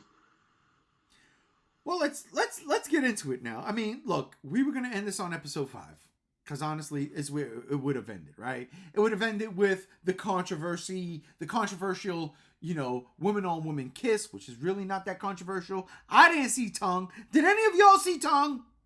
I didn't see Tom. No. Yeah, there's So a no little bit of a We're gonna have nipple, a but good that's day all of right. work kiss. Right. I'm pretty sure most of y'all dudes that beefing out there, go and kiss your father on the lips. Stop playing. But that's where we were gonna end this show on. Okay, they found the map. They're gonna go find their father. Hopefully, we don't know. But now we're into it. Holy shit! But because my dumbass decided to, delay the podcast, episode 6 is dropped. That was a good call on you, because I feel like talking about this at this point is good. Yeah. I didn't plan it like that. I did not. I am not a Happy clairvoyant. But Yeah, I'd rather the controversy be a footnote in this podcast rather than the end note, 100%. Let's get into it, because episode 6, in my personal, humble opinion, is the best damn episode so far. Oh, yes. Oh, yes. This episode gives you things, man. You Things. want it? You motherfuckers out there saying there's not enough Godzilla in this show, you get fucking Godzilla. Times a dose. Okay? And after we get over episode 6, after we talk about episode 6, ladies and gentlemen, yes, stick around, please. because it's going to be speculation time. It's going to be speculation time, okay? It's going to be. For not just the rest of this series, okay? The rest of this show, but for the rest of the Monsterverse. That's coming up. Stick around. Let's talk about episode 6. Fantastic episode, front to back. Rob, I got to start with you again, because again, you just watched 1 through 6 today. 6 has to be sticking out in your head. How did you see the progression so far of these episodes? How did I see the progression? I mean, well, for one thing, Drew, I'm so sorry because I spoiled a big reveal for you and I didn't know. How did you not notice I was 20 minutes deep when you got to episode 6? Did it start from the beginning for you, or did it start where I left off? No, it started at the beginning, so I'm sorry. Fuck. But Yeah, because when I went back to the episode, it logged your view in as like completed, so I had to scroll through to find out where to go back to where I was. I'm so sorry. Oh shit, I never thought about that. We give JR one of our sign-ins. I'm gonna do that. I'm going to do that. Yeah. So episode 6. I think this is the first time. Well, not the first time, but what was it? I think episodes 4 and 5, or 3 and 4, 4 and 5. It was mostly going back between 2015 and 2014. And with episode 6, we're finally going back into the 50s Yeah. with Shaw and everything. We get to meet the cool, kooky little scientist guy with his Fucking loved him. pre-orca disco ball thing. Pre-orca, yeah, that's what I thought. And I mean, that was really fucking cool. Shaw finally like gets the hell out of Monarch thanks to not Monique from Godzilla the series. We have our big reveal and everything. And I've liked the pacing of this show so far, but I think episode 6 was just baked to a fine gold. You know what I'm saying? Yeah, dude. Because it was unrelenting. Can we talk about the name drop that scientist guy gave this island that they went to? My God, my balls shot up into my body because he said it. He said it. He straight up said it. He said the big thing. Welcome to... Come on, guys. Monster Island! Yeah! Like, wait a minute. You guys don't know? Monster Island was name dropped. Holy shit. Fucking bonkers type shit right there. And, you know, it might just be a fun little, but if you read far into it, it's like... I do like the fact that we saw that Godzilla doesn't like pool toys. No, Holy that's not a fan. freaking chucks that shit. I always thought, like, when I watched the episode, I genuinely thought Godzilla pulled it under because, like, it was simulating gamma rays. It was simulating food. So he pulled it in, realized this shit was fake, and is like, this isn't fucking food. What the fuck is this? Yeet. Chewy. Just Yeah, that's a spits it good out. one. I thought it was because he said, I told you to text me. Left on bread. I'm not taking fucking calls. I told you to text me, bitch.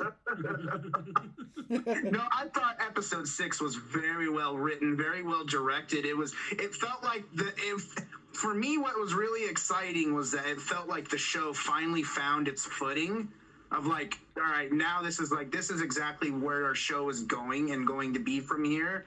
And because like, I mean, from the beginning, it's like, yeah, I was interested, but it felt like it was doing so much ping-ponging back and forth. I was trying to find out, okay, I get it, but this show seems like it's just, when it gets to a point, another point comes in, and it keeps extending that bridge of where is this going? And now it's finally at episode 6. It's like, hey, now we're finally here. This is where the fun begins. And boy, we get that. Boy, We do do. we get that. Oh, dude, can I just say, I love the fact that we have not one, but 2 Godzilla projects now that reference Mothra versus Godzilla. What is it? What's the Him coming out of the ground? Oh, okay, yeah. Emergence Godzilla. Yeah.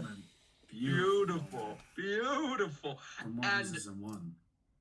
And I noticed I pointed this out yesterday when like the teasers for this episode were coming out and like fucking spoilers abound and shit. What was the spoilers? Because I didn't watch any of those teasers.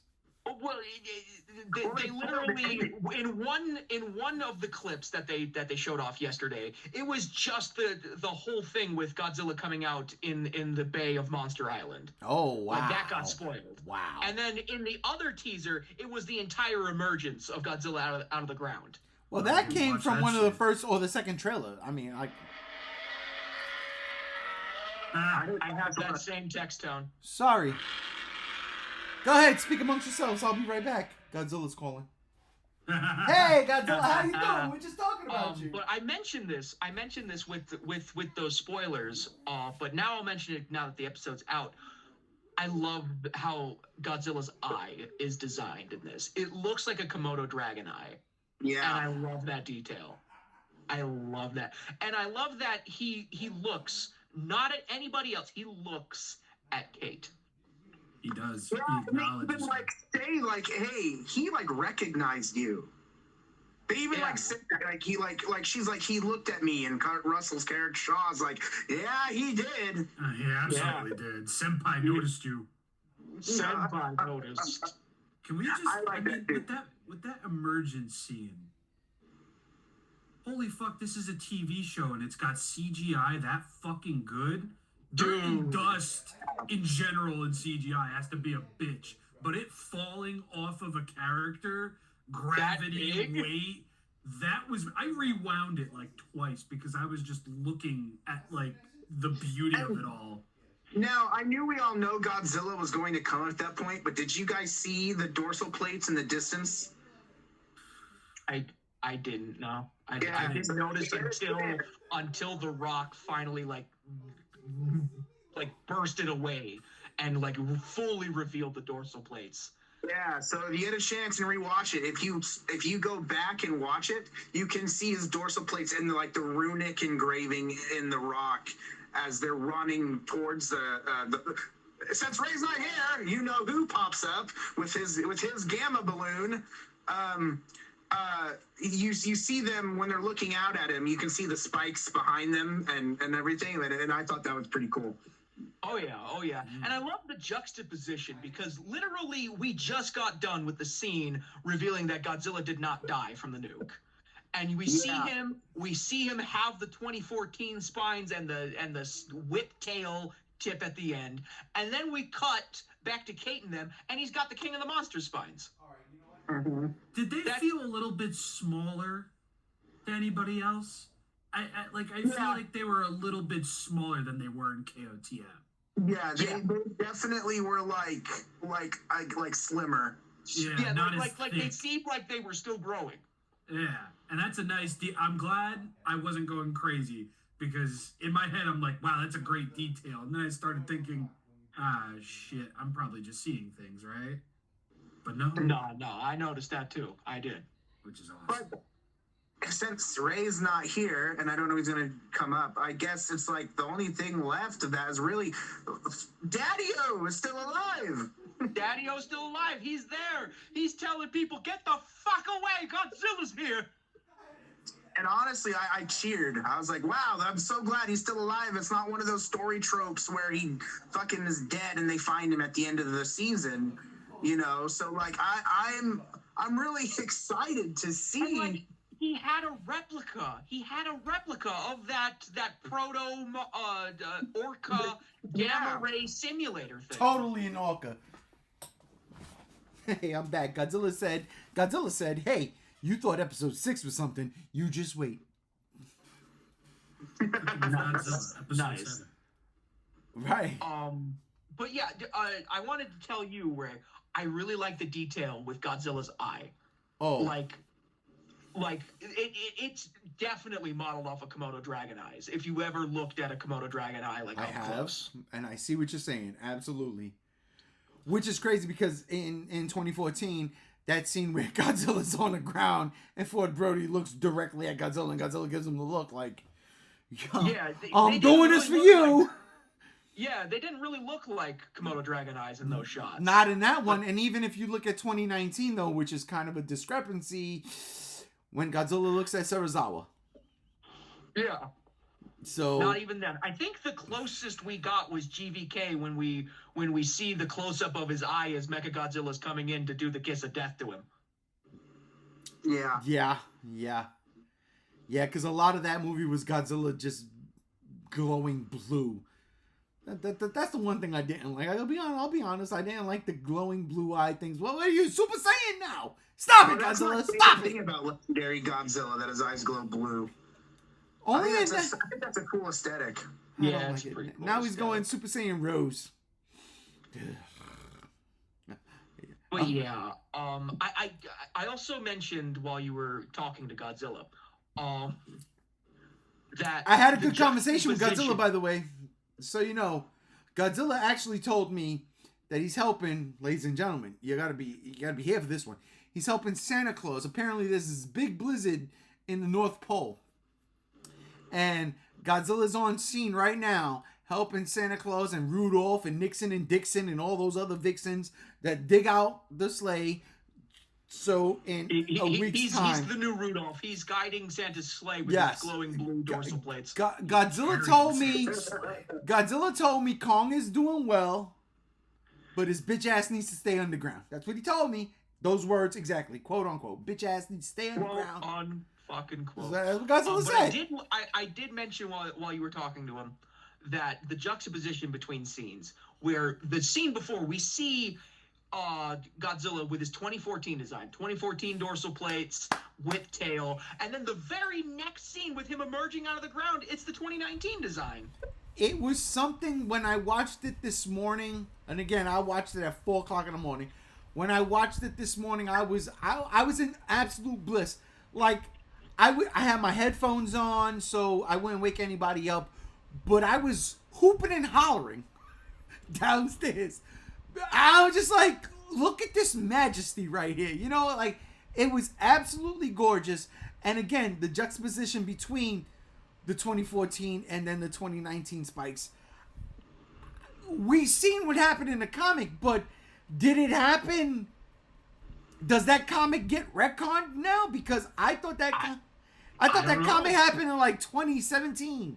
You know what I'm saying? Now with this, it's up in the air. He could have just grew him in while he was sleeping underground. It's an evolution. It's a mutation. It's like a lizard shedding its skin, you know. And I loved it. Oh my god! I mean, the Monster Island thing. I really have to go back to that. I do. Yes. Godzilla was talking to me too much, and I was like, Godzilla, man, I'm talking about Monster Island right now. I gotta go.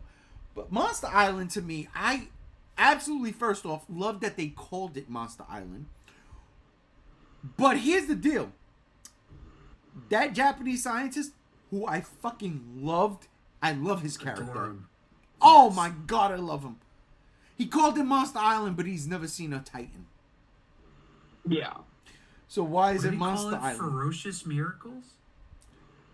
It was something miracles. It was something miracles. Yeah, it was something Violent miracles. Shit, damn! Now you got me all fucked up. It was something miracles though. Yeah. But Yeah, no, he was saying like miracles are usually terrifying. Terrifying miracles. Yeah. I think that might be. That's what he equated the Titans to. But if he's never seen a Titan, why would you call that Monster Island? That was maybe he wants to wrangle the Titans to that island. I guess that makes sense, but that's not how it was conveyed in the episode. It was conveyed like, "Yo, there's the hot spot. I seen him. But he didn't. Then he goes, "No, I never seen one. You seen it? What did it look like? Is it majestic?" And I was like, "Wait, why is this Monster Island then?" It's interesting talking about that scene and thinking about it because it makes me wonder if, because you know how he was using it to like lure in the monsters. It reminds me of when Bryan Cranston's character was talking about how my buddy put up one of his buoys one day and listened in on to these monsters, and he says buoy, and it makes me wonder because it looked like a buoy in the water. It's a buoy. And it makes me wonder, is that like a relative to that guy?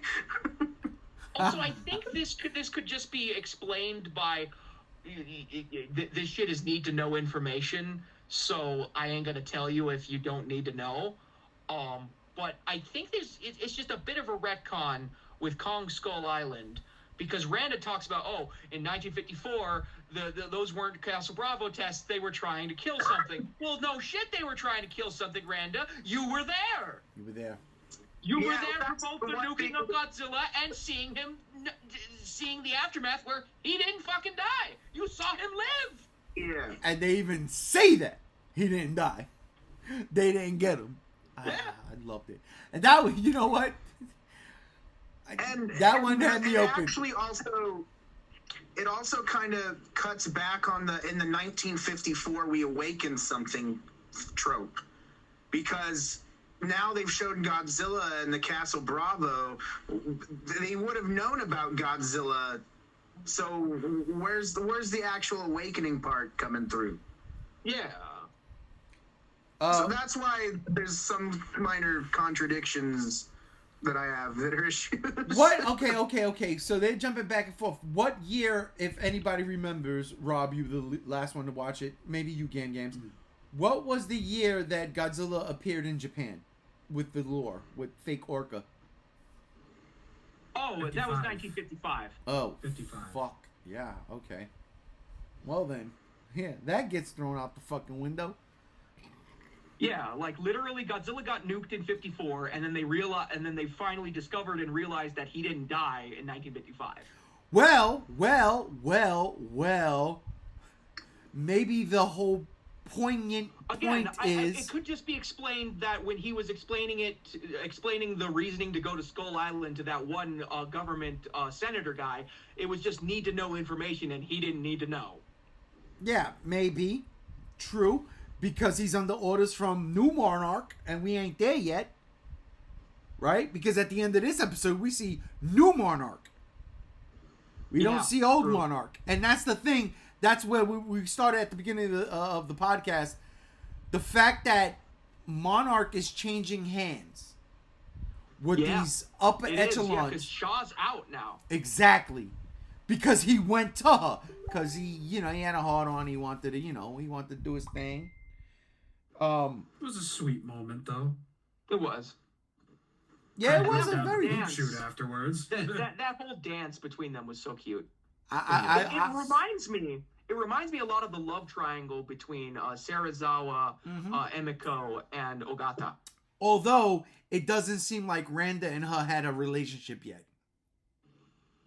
Not yet, no. That Randa and her relationship happens when she disappears.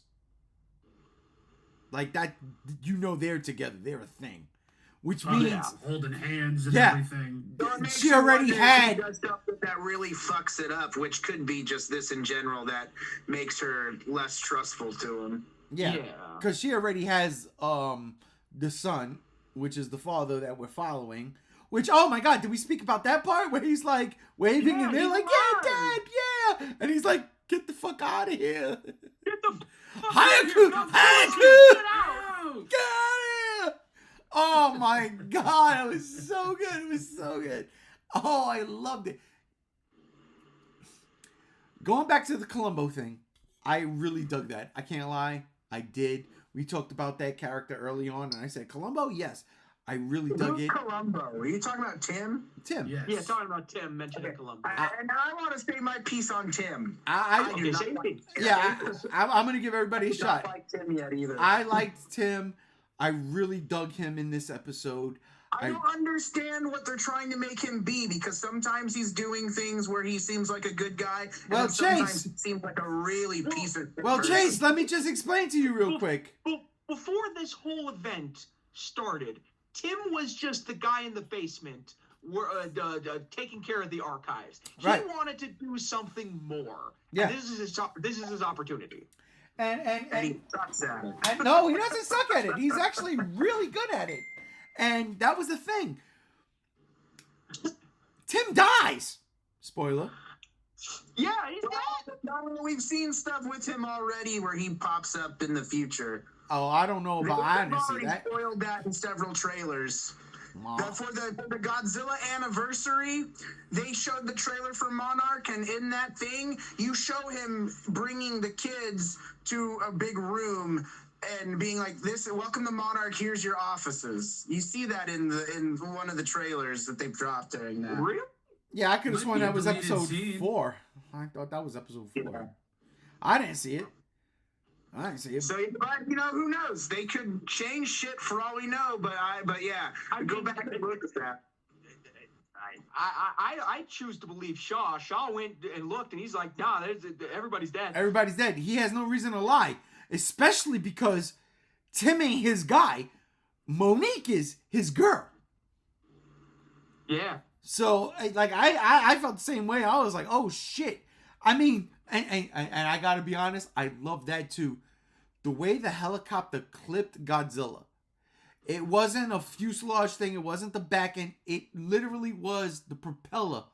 And just the tip of it, clipping it, that it could not keep up. Yeah. Oh, my God, that was It dope. spun them out and quote unquote, I'll say quote unquote for now until we get more episodes, killed them, and Godzilla didn't even notice. Just kept walking. No, Godzilla was Didn't like, even feel it. Well, I mean, in that case, I mean, if he's dead, and I don't care. It's just unless it's a miscomprehension from what I saw in that trailer and what they shown has nothing to do with what's going to happen. That's just what I remember seeing was him being like, "Hey, welcome to Monarch," and he tells all the kids, and he opens up doors for him, and he's in a fancy suit. yeah, I'm gonna look for that, but yeah, nah, it seems like my man is If I dead. find it, I'll put it Yeah, up. definitely. Which is crazy because again, you get to the point where you kind of actually now, all right, this character's cool, man. We ain't so bad. Yeah, let's kill him. I can see that happening. It's a classic trope. Especially for the MonsterVerse. Especially, right. They're not gonna kill Shaw, not yet. If ever. He's 90 years old and he's got a 70-year-old Dude's body. immortal. Come on now. He's 20 years younger than what he should be.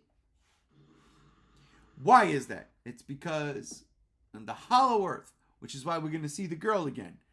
Unfortunately for Randa, now he's Skull Crawler fodder. He's done. He's dead. Yeah, he dead.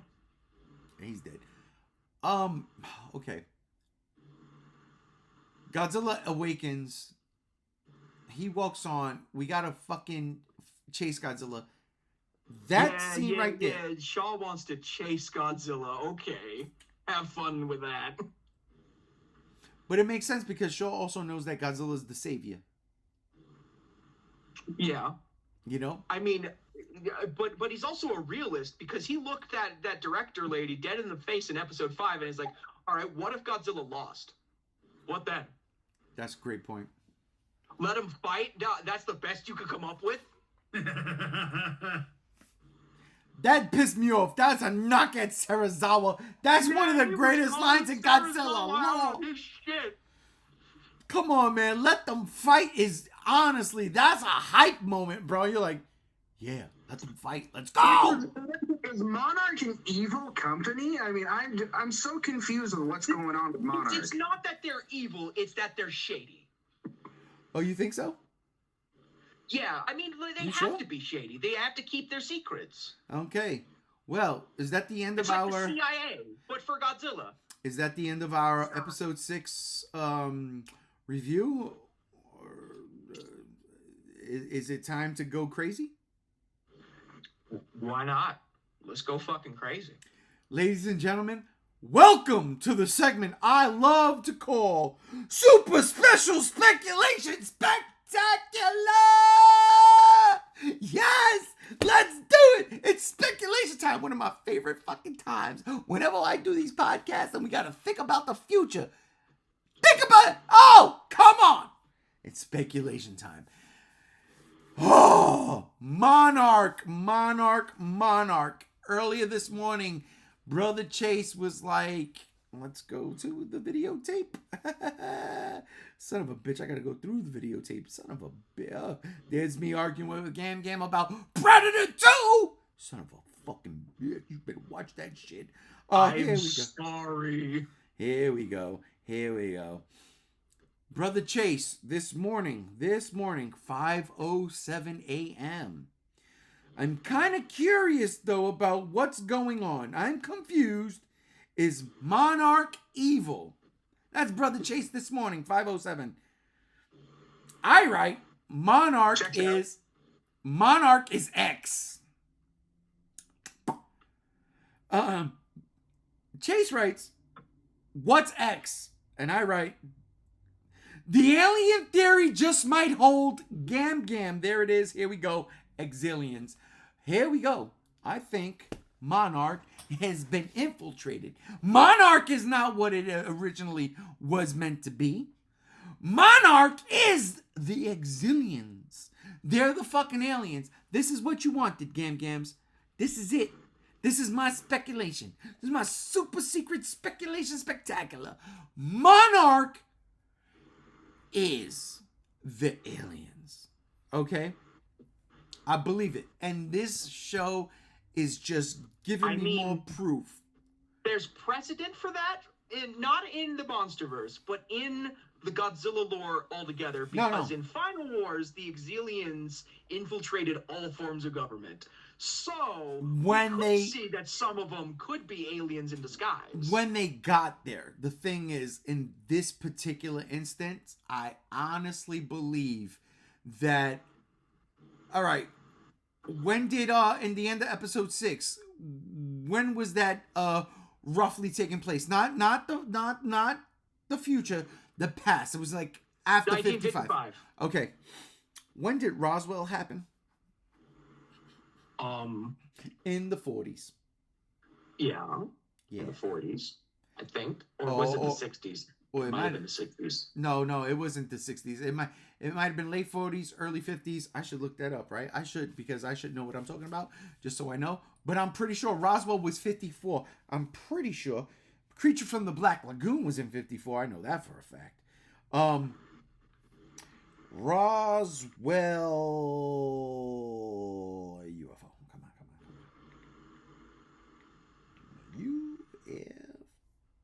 Really? Come on. See? 1947. Aha. Perfect. Even better. Roswell is a perfect catalyst for aliens. I mean, Roswell was literally name dropped in GBK. Aliens! And there you have it, Gams.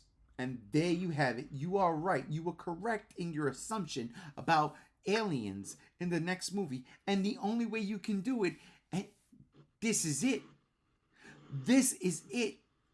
If there's an infiltration, and look, I'm going to put it like this. Disney tried to do it this year with Secret Invasion. Didn't work. Nobody liked it. Nobody. I didn't even see it. I didn't watch one episode. I seen the trailer. I said, I had enough. I got the comics. But Monarch, they can play up to that. Hey, Godzilla, how you doing? They can play up to that. They can play up to Roswell. They can do so much more. And if you want to, much to my chagrin, introduce more Toho space creatures, this is how you do it. Well, especially with them looking into satellites or the sun. Yes. The satellites. That's exactly it. Thank you, Chase. Yeah, the dad literally hacked the satellite to look at the Earth. Instead of looking into space. Why are we looking into space? Because we know King Ghidorah already is there. Why are we looking into space? What are we waiting for, Monarch? What are we waiting for? I think that's just like the actual space telescopes we have in real life. No. Yeah. We can think that in real life, but come on, we're talking about in the context of the show. Well, let's just put it this way. It was something that Monarch was not happy that he was doing. So I think if that was the case, they wouldn't have exiled him from their company if he was just doing it for a reason that it shouldn't have been that big of a deal. But yet again, wouldn't they have been happy with him finding civilization or creatures in space using those satellites? That's not what he was doing, though. He was turning them back to Earth. Yeah, he was turning them back to Earth to track Godzilla. Yeah. So they were out looking out into space. Why would they do that? Why? Seriously. What are we looking for, Monarch? Why was Monarch putting their satellites looking into space? But they didn't say they were Monarch satellites. They absolutely no. You don't have to say it. It's absolutely implied. It's Monarch.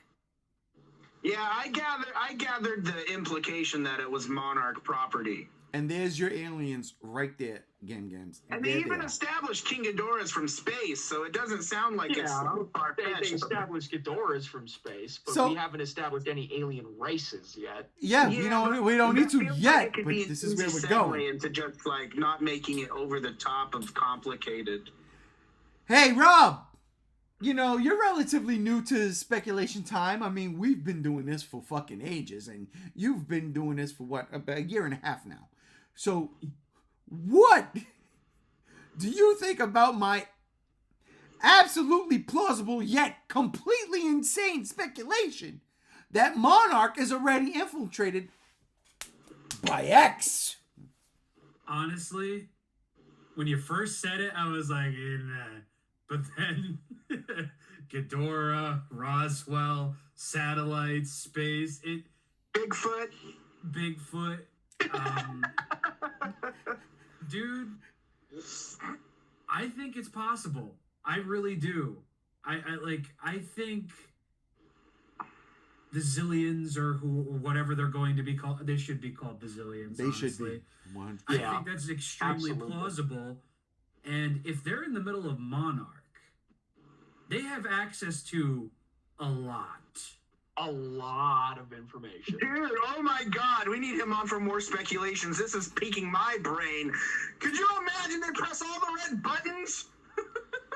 We need him on for more speculation. I gave him all the information he needed. What are you talking about? It was all Rob. No, it's actually pretty cool thinking about it because now my brain's going on that idea as well. And it's like, I remember them talking about your thunder. You did. I'm like Yoda. I talk in riddles that he can't understand. You just put shit in perspective. I mean, we're getting Bernie back in Godzilla Kong: The New Empire. So it's an alien temple Jaya is walking up. No, we're not getting aliens in Godzilla Kong, but I feel like Godzilla Kong's sequel will finally be aliens.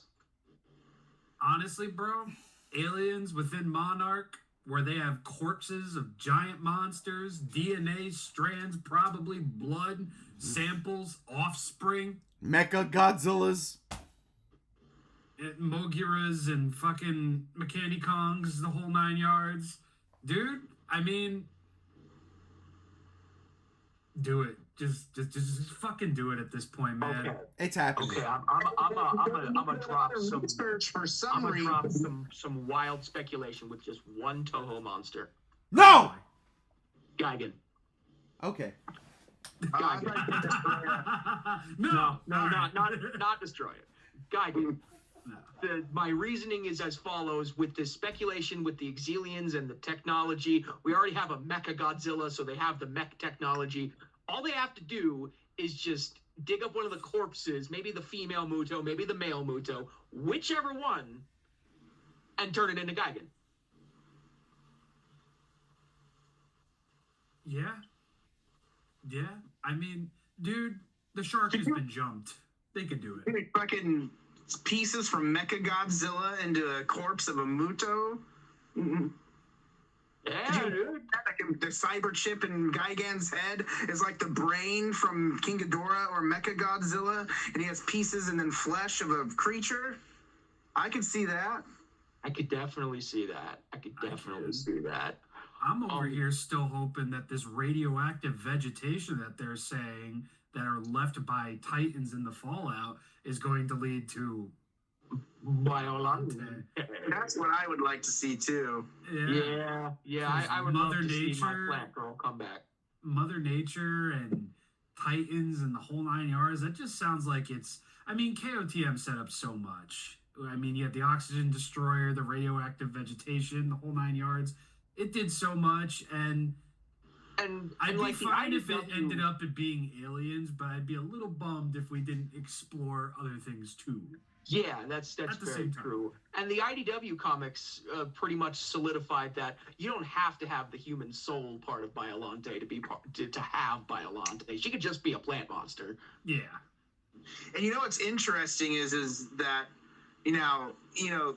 obviously always the drafts that get leaked on Reddit when people talk about that, they're like the drafts that get leaked, they're not 100% accurate. But in the final page of that draft, they had aliens supposedly invading the planet at the end of Godzilla versus Kong. And I mean, obviously it didn't happen, but obviously it's speculated. I mean, if that was a scrapped thing from Godzilla versus Kong, it's definitely probably going to be a thing with Godzilla Kong: The New Empire. Listen, it's We happening. gotta ask Terry Rossio what he's writing. Look, I honestly believe that, especially with the way this series is going, and look, don't get me wrong, I love how they play it close to the chest in terms of, well, this is just how a government organization runs.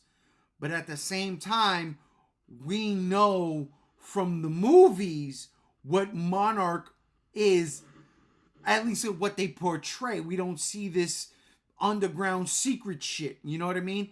And the only thing I can think of, especially with episode 6, where what y'all call Monique, who you call Monique, the French woman, is like, I'm not here to kill you. I am here to figure out what the fuck's going on with Monarch, and I mean, that fucking reveal that her sibling died in Janjira was nuts. And it's all of these things that when I was watching it this morning, this is why I texted after I saw it, like, Gamiam, you might be onto something. I have to rescind, because I was totally against this whole alien thing. Nah, this is not where we're going with this.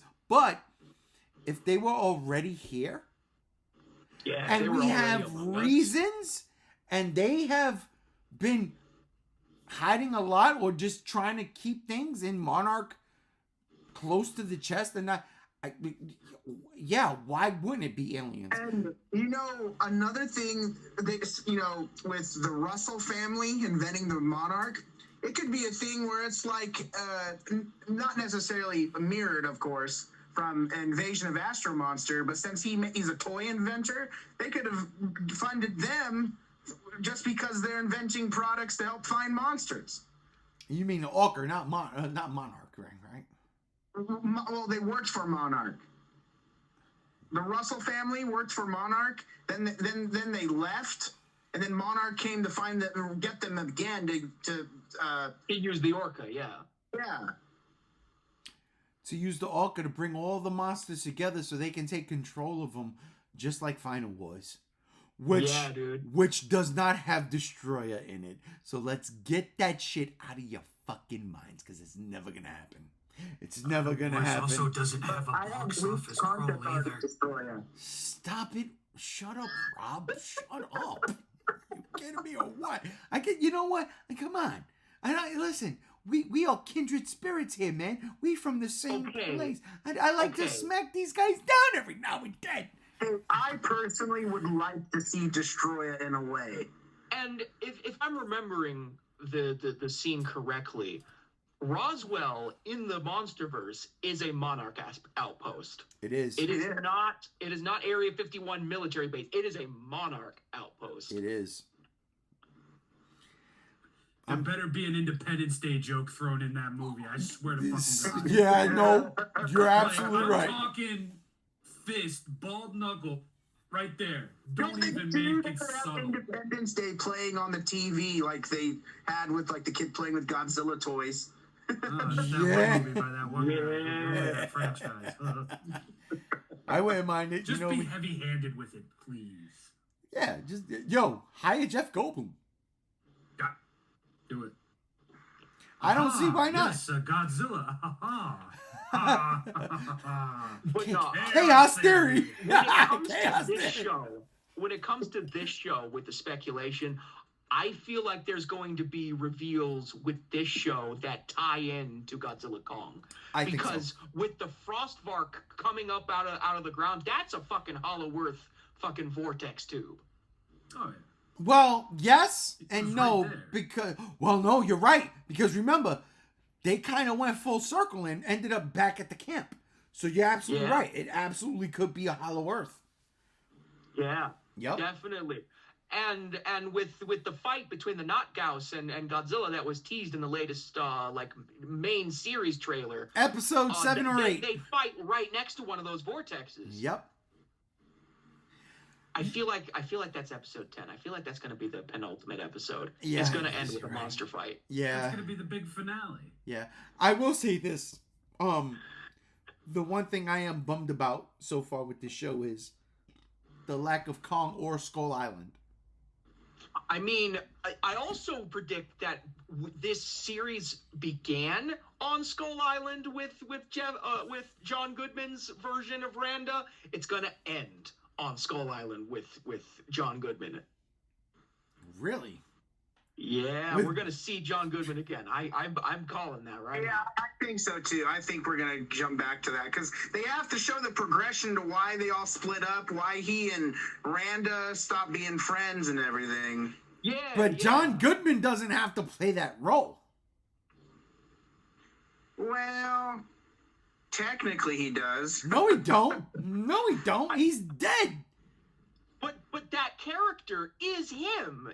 Yeah, Just no, no. younger. I get that. But what I'm saying is what we saw at the beginning of this show, starting with Randa on Skull Island, which Yeah, we know that he dies. we're not going to see But- John Goodman because But there's what also would other he... scenes. There's also other scenes in Skull Island where we don't see his character. We don't know what he's doing. Yeah, but what he did was the crux of the show. He threw his bag in the ocean because he thought he was going to die there.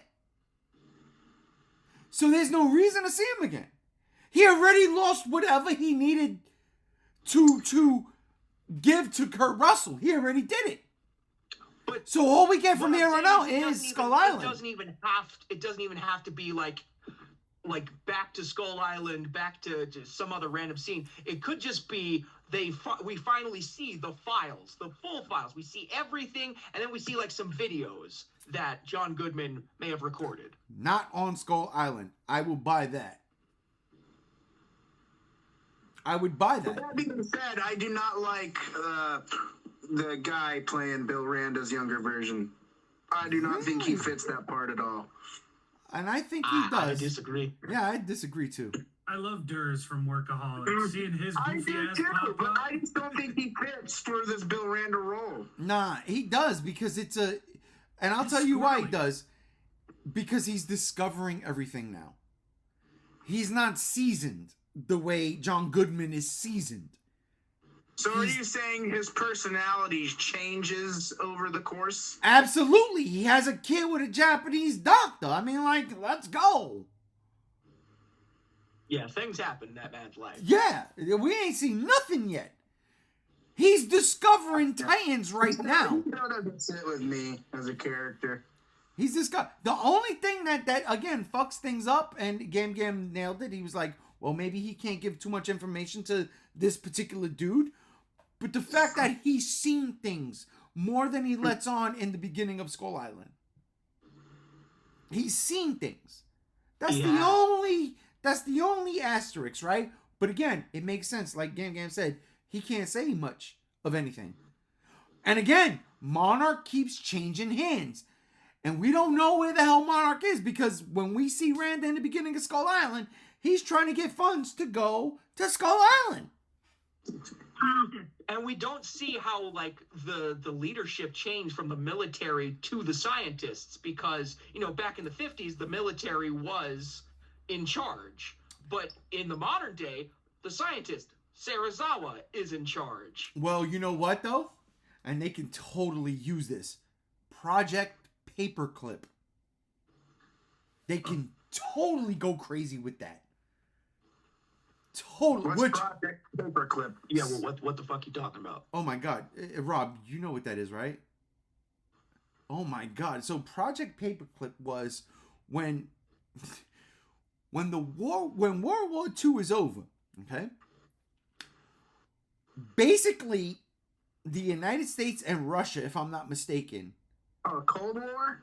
divvied up, no, not a Cold War, divvied up the smartest German rocket scientists. Goddamn, just look this up. Y'all don't play video games. It's all over them. They divvied up the fucking the German rocket scientists, and they took them. And this is real. I'm not making this up. And this is how we got to the moon and shit like that. This is the reason we had, because the Germans were doing fucking missiles, like fucking projectiles, before we were. They were doing these fucking crazy ass things. So Project Paperclip was, once the war was over, we're not killing these dudes. We're bringing them in. They're gonna work for us now, and that's how we got where we got. That's how Russia got Sputnik, and that's how we got to the moon. It is what it is. Russia was the first people to get into space and have a satellite with Sputnik, and America was the first people to get to the moon. Now, some people might say all of that shit was filmed and staged. I don't believe that. But that's just me. Yeah, my mother's one of the moon landing deniers. Good Lord, none of y'all know about Project Paperclip? No, I didn't even get that taught in high school. It's not taught in Yeah, high school. It's not. You gotta do your research. But holy crap, We're gonna know about it if we don't know about it, Ray. Yeah, dude. What the hell?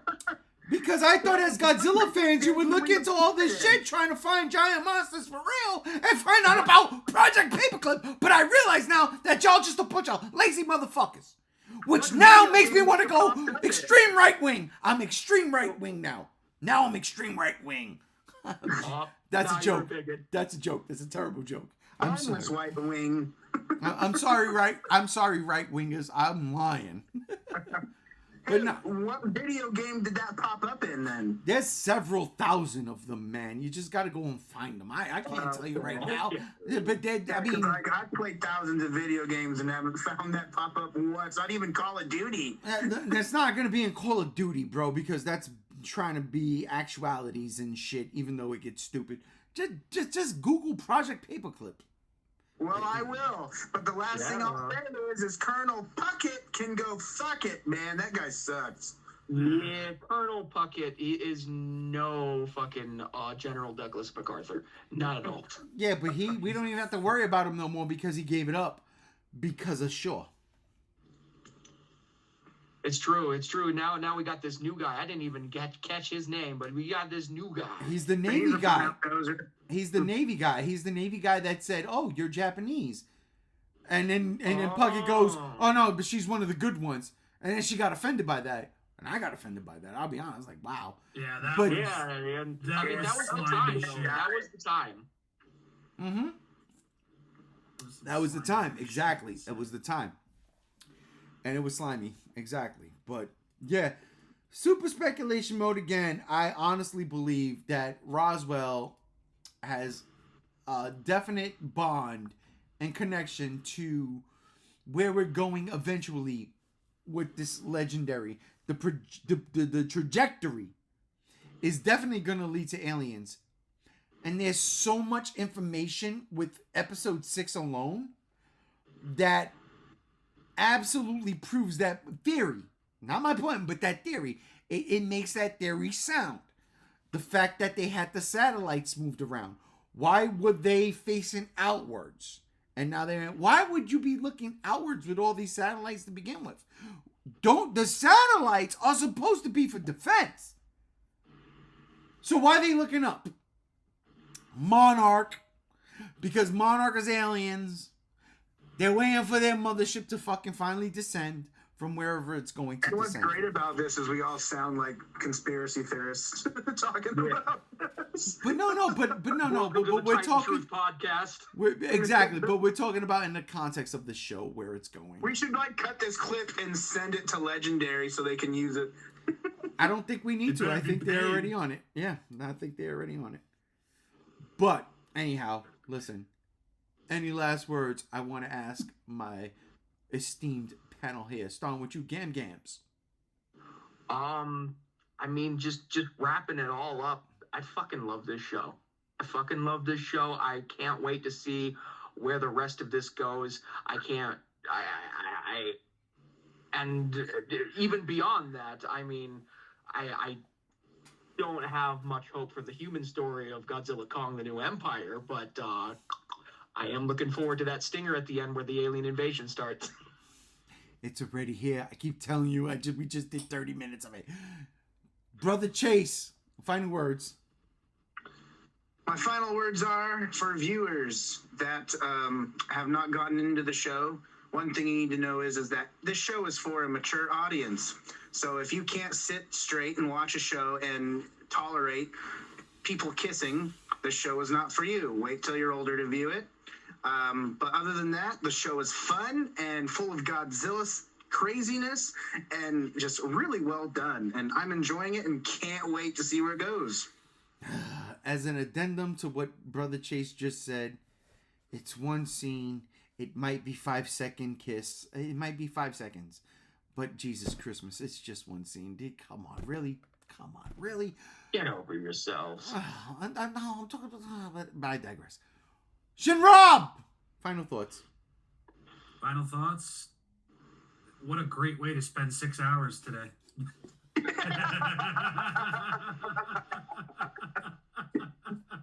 God damn, you're a trooper, man. Hey, dude, I bet that was a lot of fun. That's the thing. When all 10 episodes are out, I'm just going to waste 10 hours on just watching the whole thing. Oh, yeah, binge. Absolutely. Binge. Like, my brain just kind of like melted post-watch just because that's a lot of information to take in all at once. But yeah, you need a breather. if these 6 hours said anything to me, it's just that they have their heads on straight. They know what they're doing. They're having fun doing it. So in return, I know that I'm enjoying it and I'm having fun watching it. And one last final thought. These fuckers have this shit more on lock than the MCU Phase 4 has ever done. I agree. You ain't wrong. You ain't wrong. I'm not. The Yeah. MonsterVerse is going to slowly overtake the MCU as the main cinematic universe. I'm calling it right now. That's not saying much because the MCU is kind of Yeah, it's really falling Minus off. One alone took over the MCU universe, as you saw. -1 outsold fucking Beyonce. For And one everyone day. For thought one Beyonce day. was going to wreck him. No, wait. Oh my God, I can't believe y'all making me play devil's advocate. It's just because I pay attention. Beyonce only had that one weekend. One weekend. Okay. And unfortunately, it was the same weekend Godzilla -1 came out. So Godzilla -1 couldn't be number one. But that was it. I mean, like... Did Beyonce get an extension? Absolutely not. But I don't think it was made to get an extension. Wait. Did Beyonce get 2 extensions? Did you just not hear what I said? I don't think it was meant to get 1 extension, but I think it might be still playing. I digress. Anyhow, is that your last final fucking words? I don't want anybody to think I hate Beyonce. I love that woman. So do I. That's all I'm saying. Honestly. Anyway. Yeah, it's not playing anymore, and it ended its debut. Actually, it still is playing. It says of the 14th. But it's only sitting at 36 million, whereas worldwide, 36 million worldwide, whereas Godzilla -1 as of today has a total of 59 million worldwide. So -1 has outperformed domestically, it says, as well. 29 million domestically for -1, and then Beyonce Renaissance domestically was only 28. Listen. -1 aside, I don't give a fuck right now. The MonsterVerse is back, and I fucking love the MonsterVerse. Once again. And on that note, my final word. What? With Godzilla Rose and all. Dragon Ball Z reference, I guess. Yeah, no. I made that reference about 25 minutes ago. That No, note. you didn't. Stop gaslighting me. Just watch the podcast over. Matter of fact, once we hang up, I'm going to rewind it so you can hear it. Because I made the Godzilla Rose comparison. I made it. I made the Godzilla Rose comparison. You're just trying to hate me. You're just trying to baby call me. You're just trying to baby call me. Fact of the matter is, you mad. You mad because old Kratos is better than whack Kratos. You know it. I know it. That's not the point for this podcast. The point for this podcast is this. Good Lord have mercy. Monarch, Legacy of Monsters is really doing it right. It really, really is. And outside of controversies, that really ain't controversies. So stop it, people. This show is fucking slamming. It works. It has given us things that we never thought we would get to see.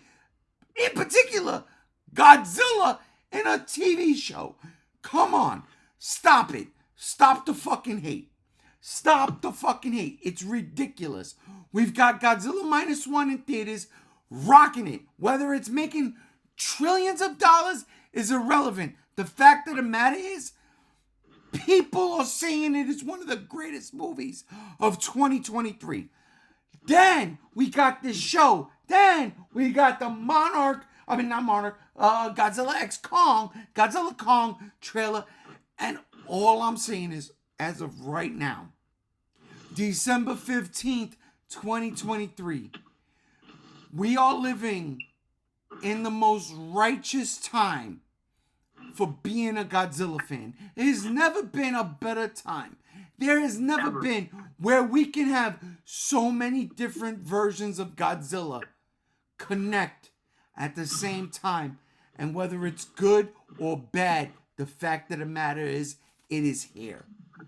And on that note, that'll do it for this episode of the Godzilla Block Party. I want to thank all my guests. Seriously, I love you all. Thank you for joining us. I'm not even going to go through the line. I am G1, and I'm losing my voice. We are out of here. Peace.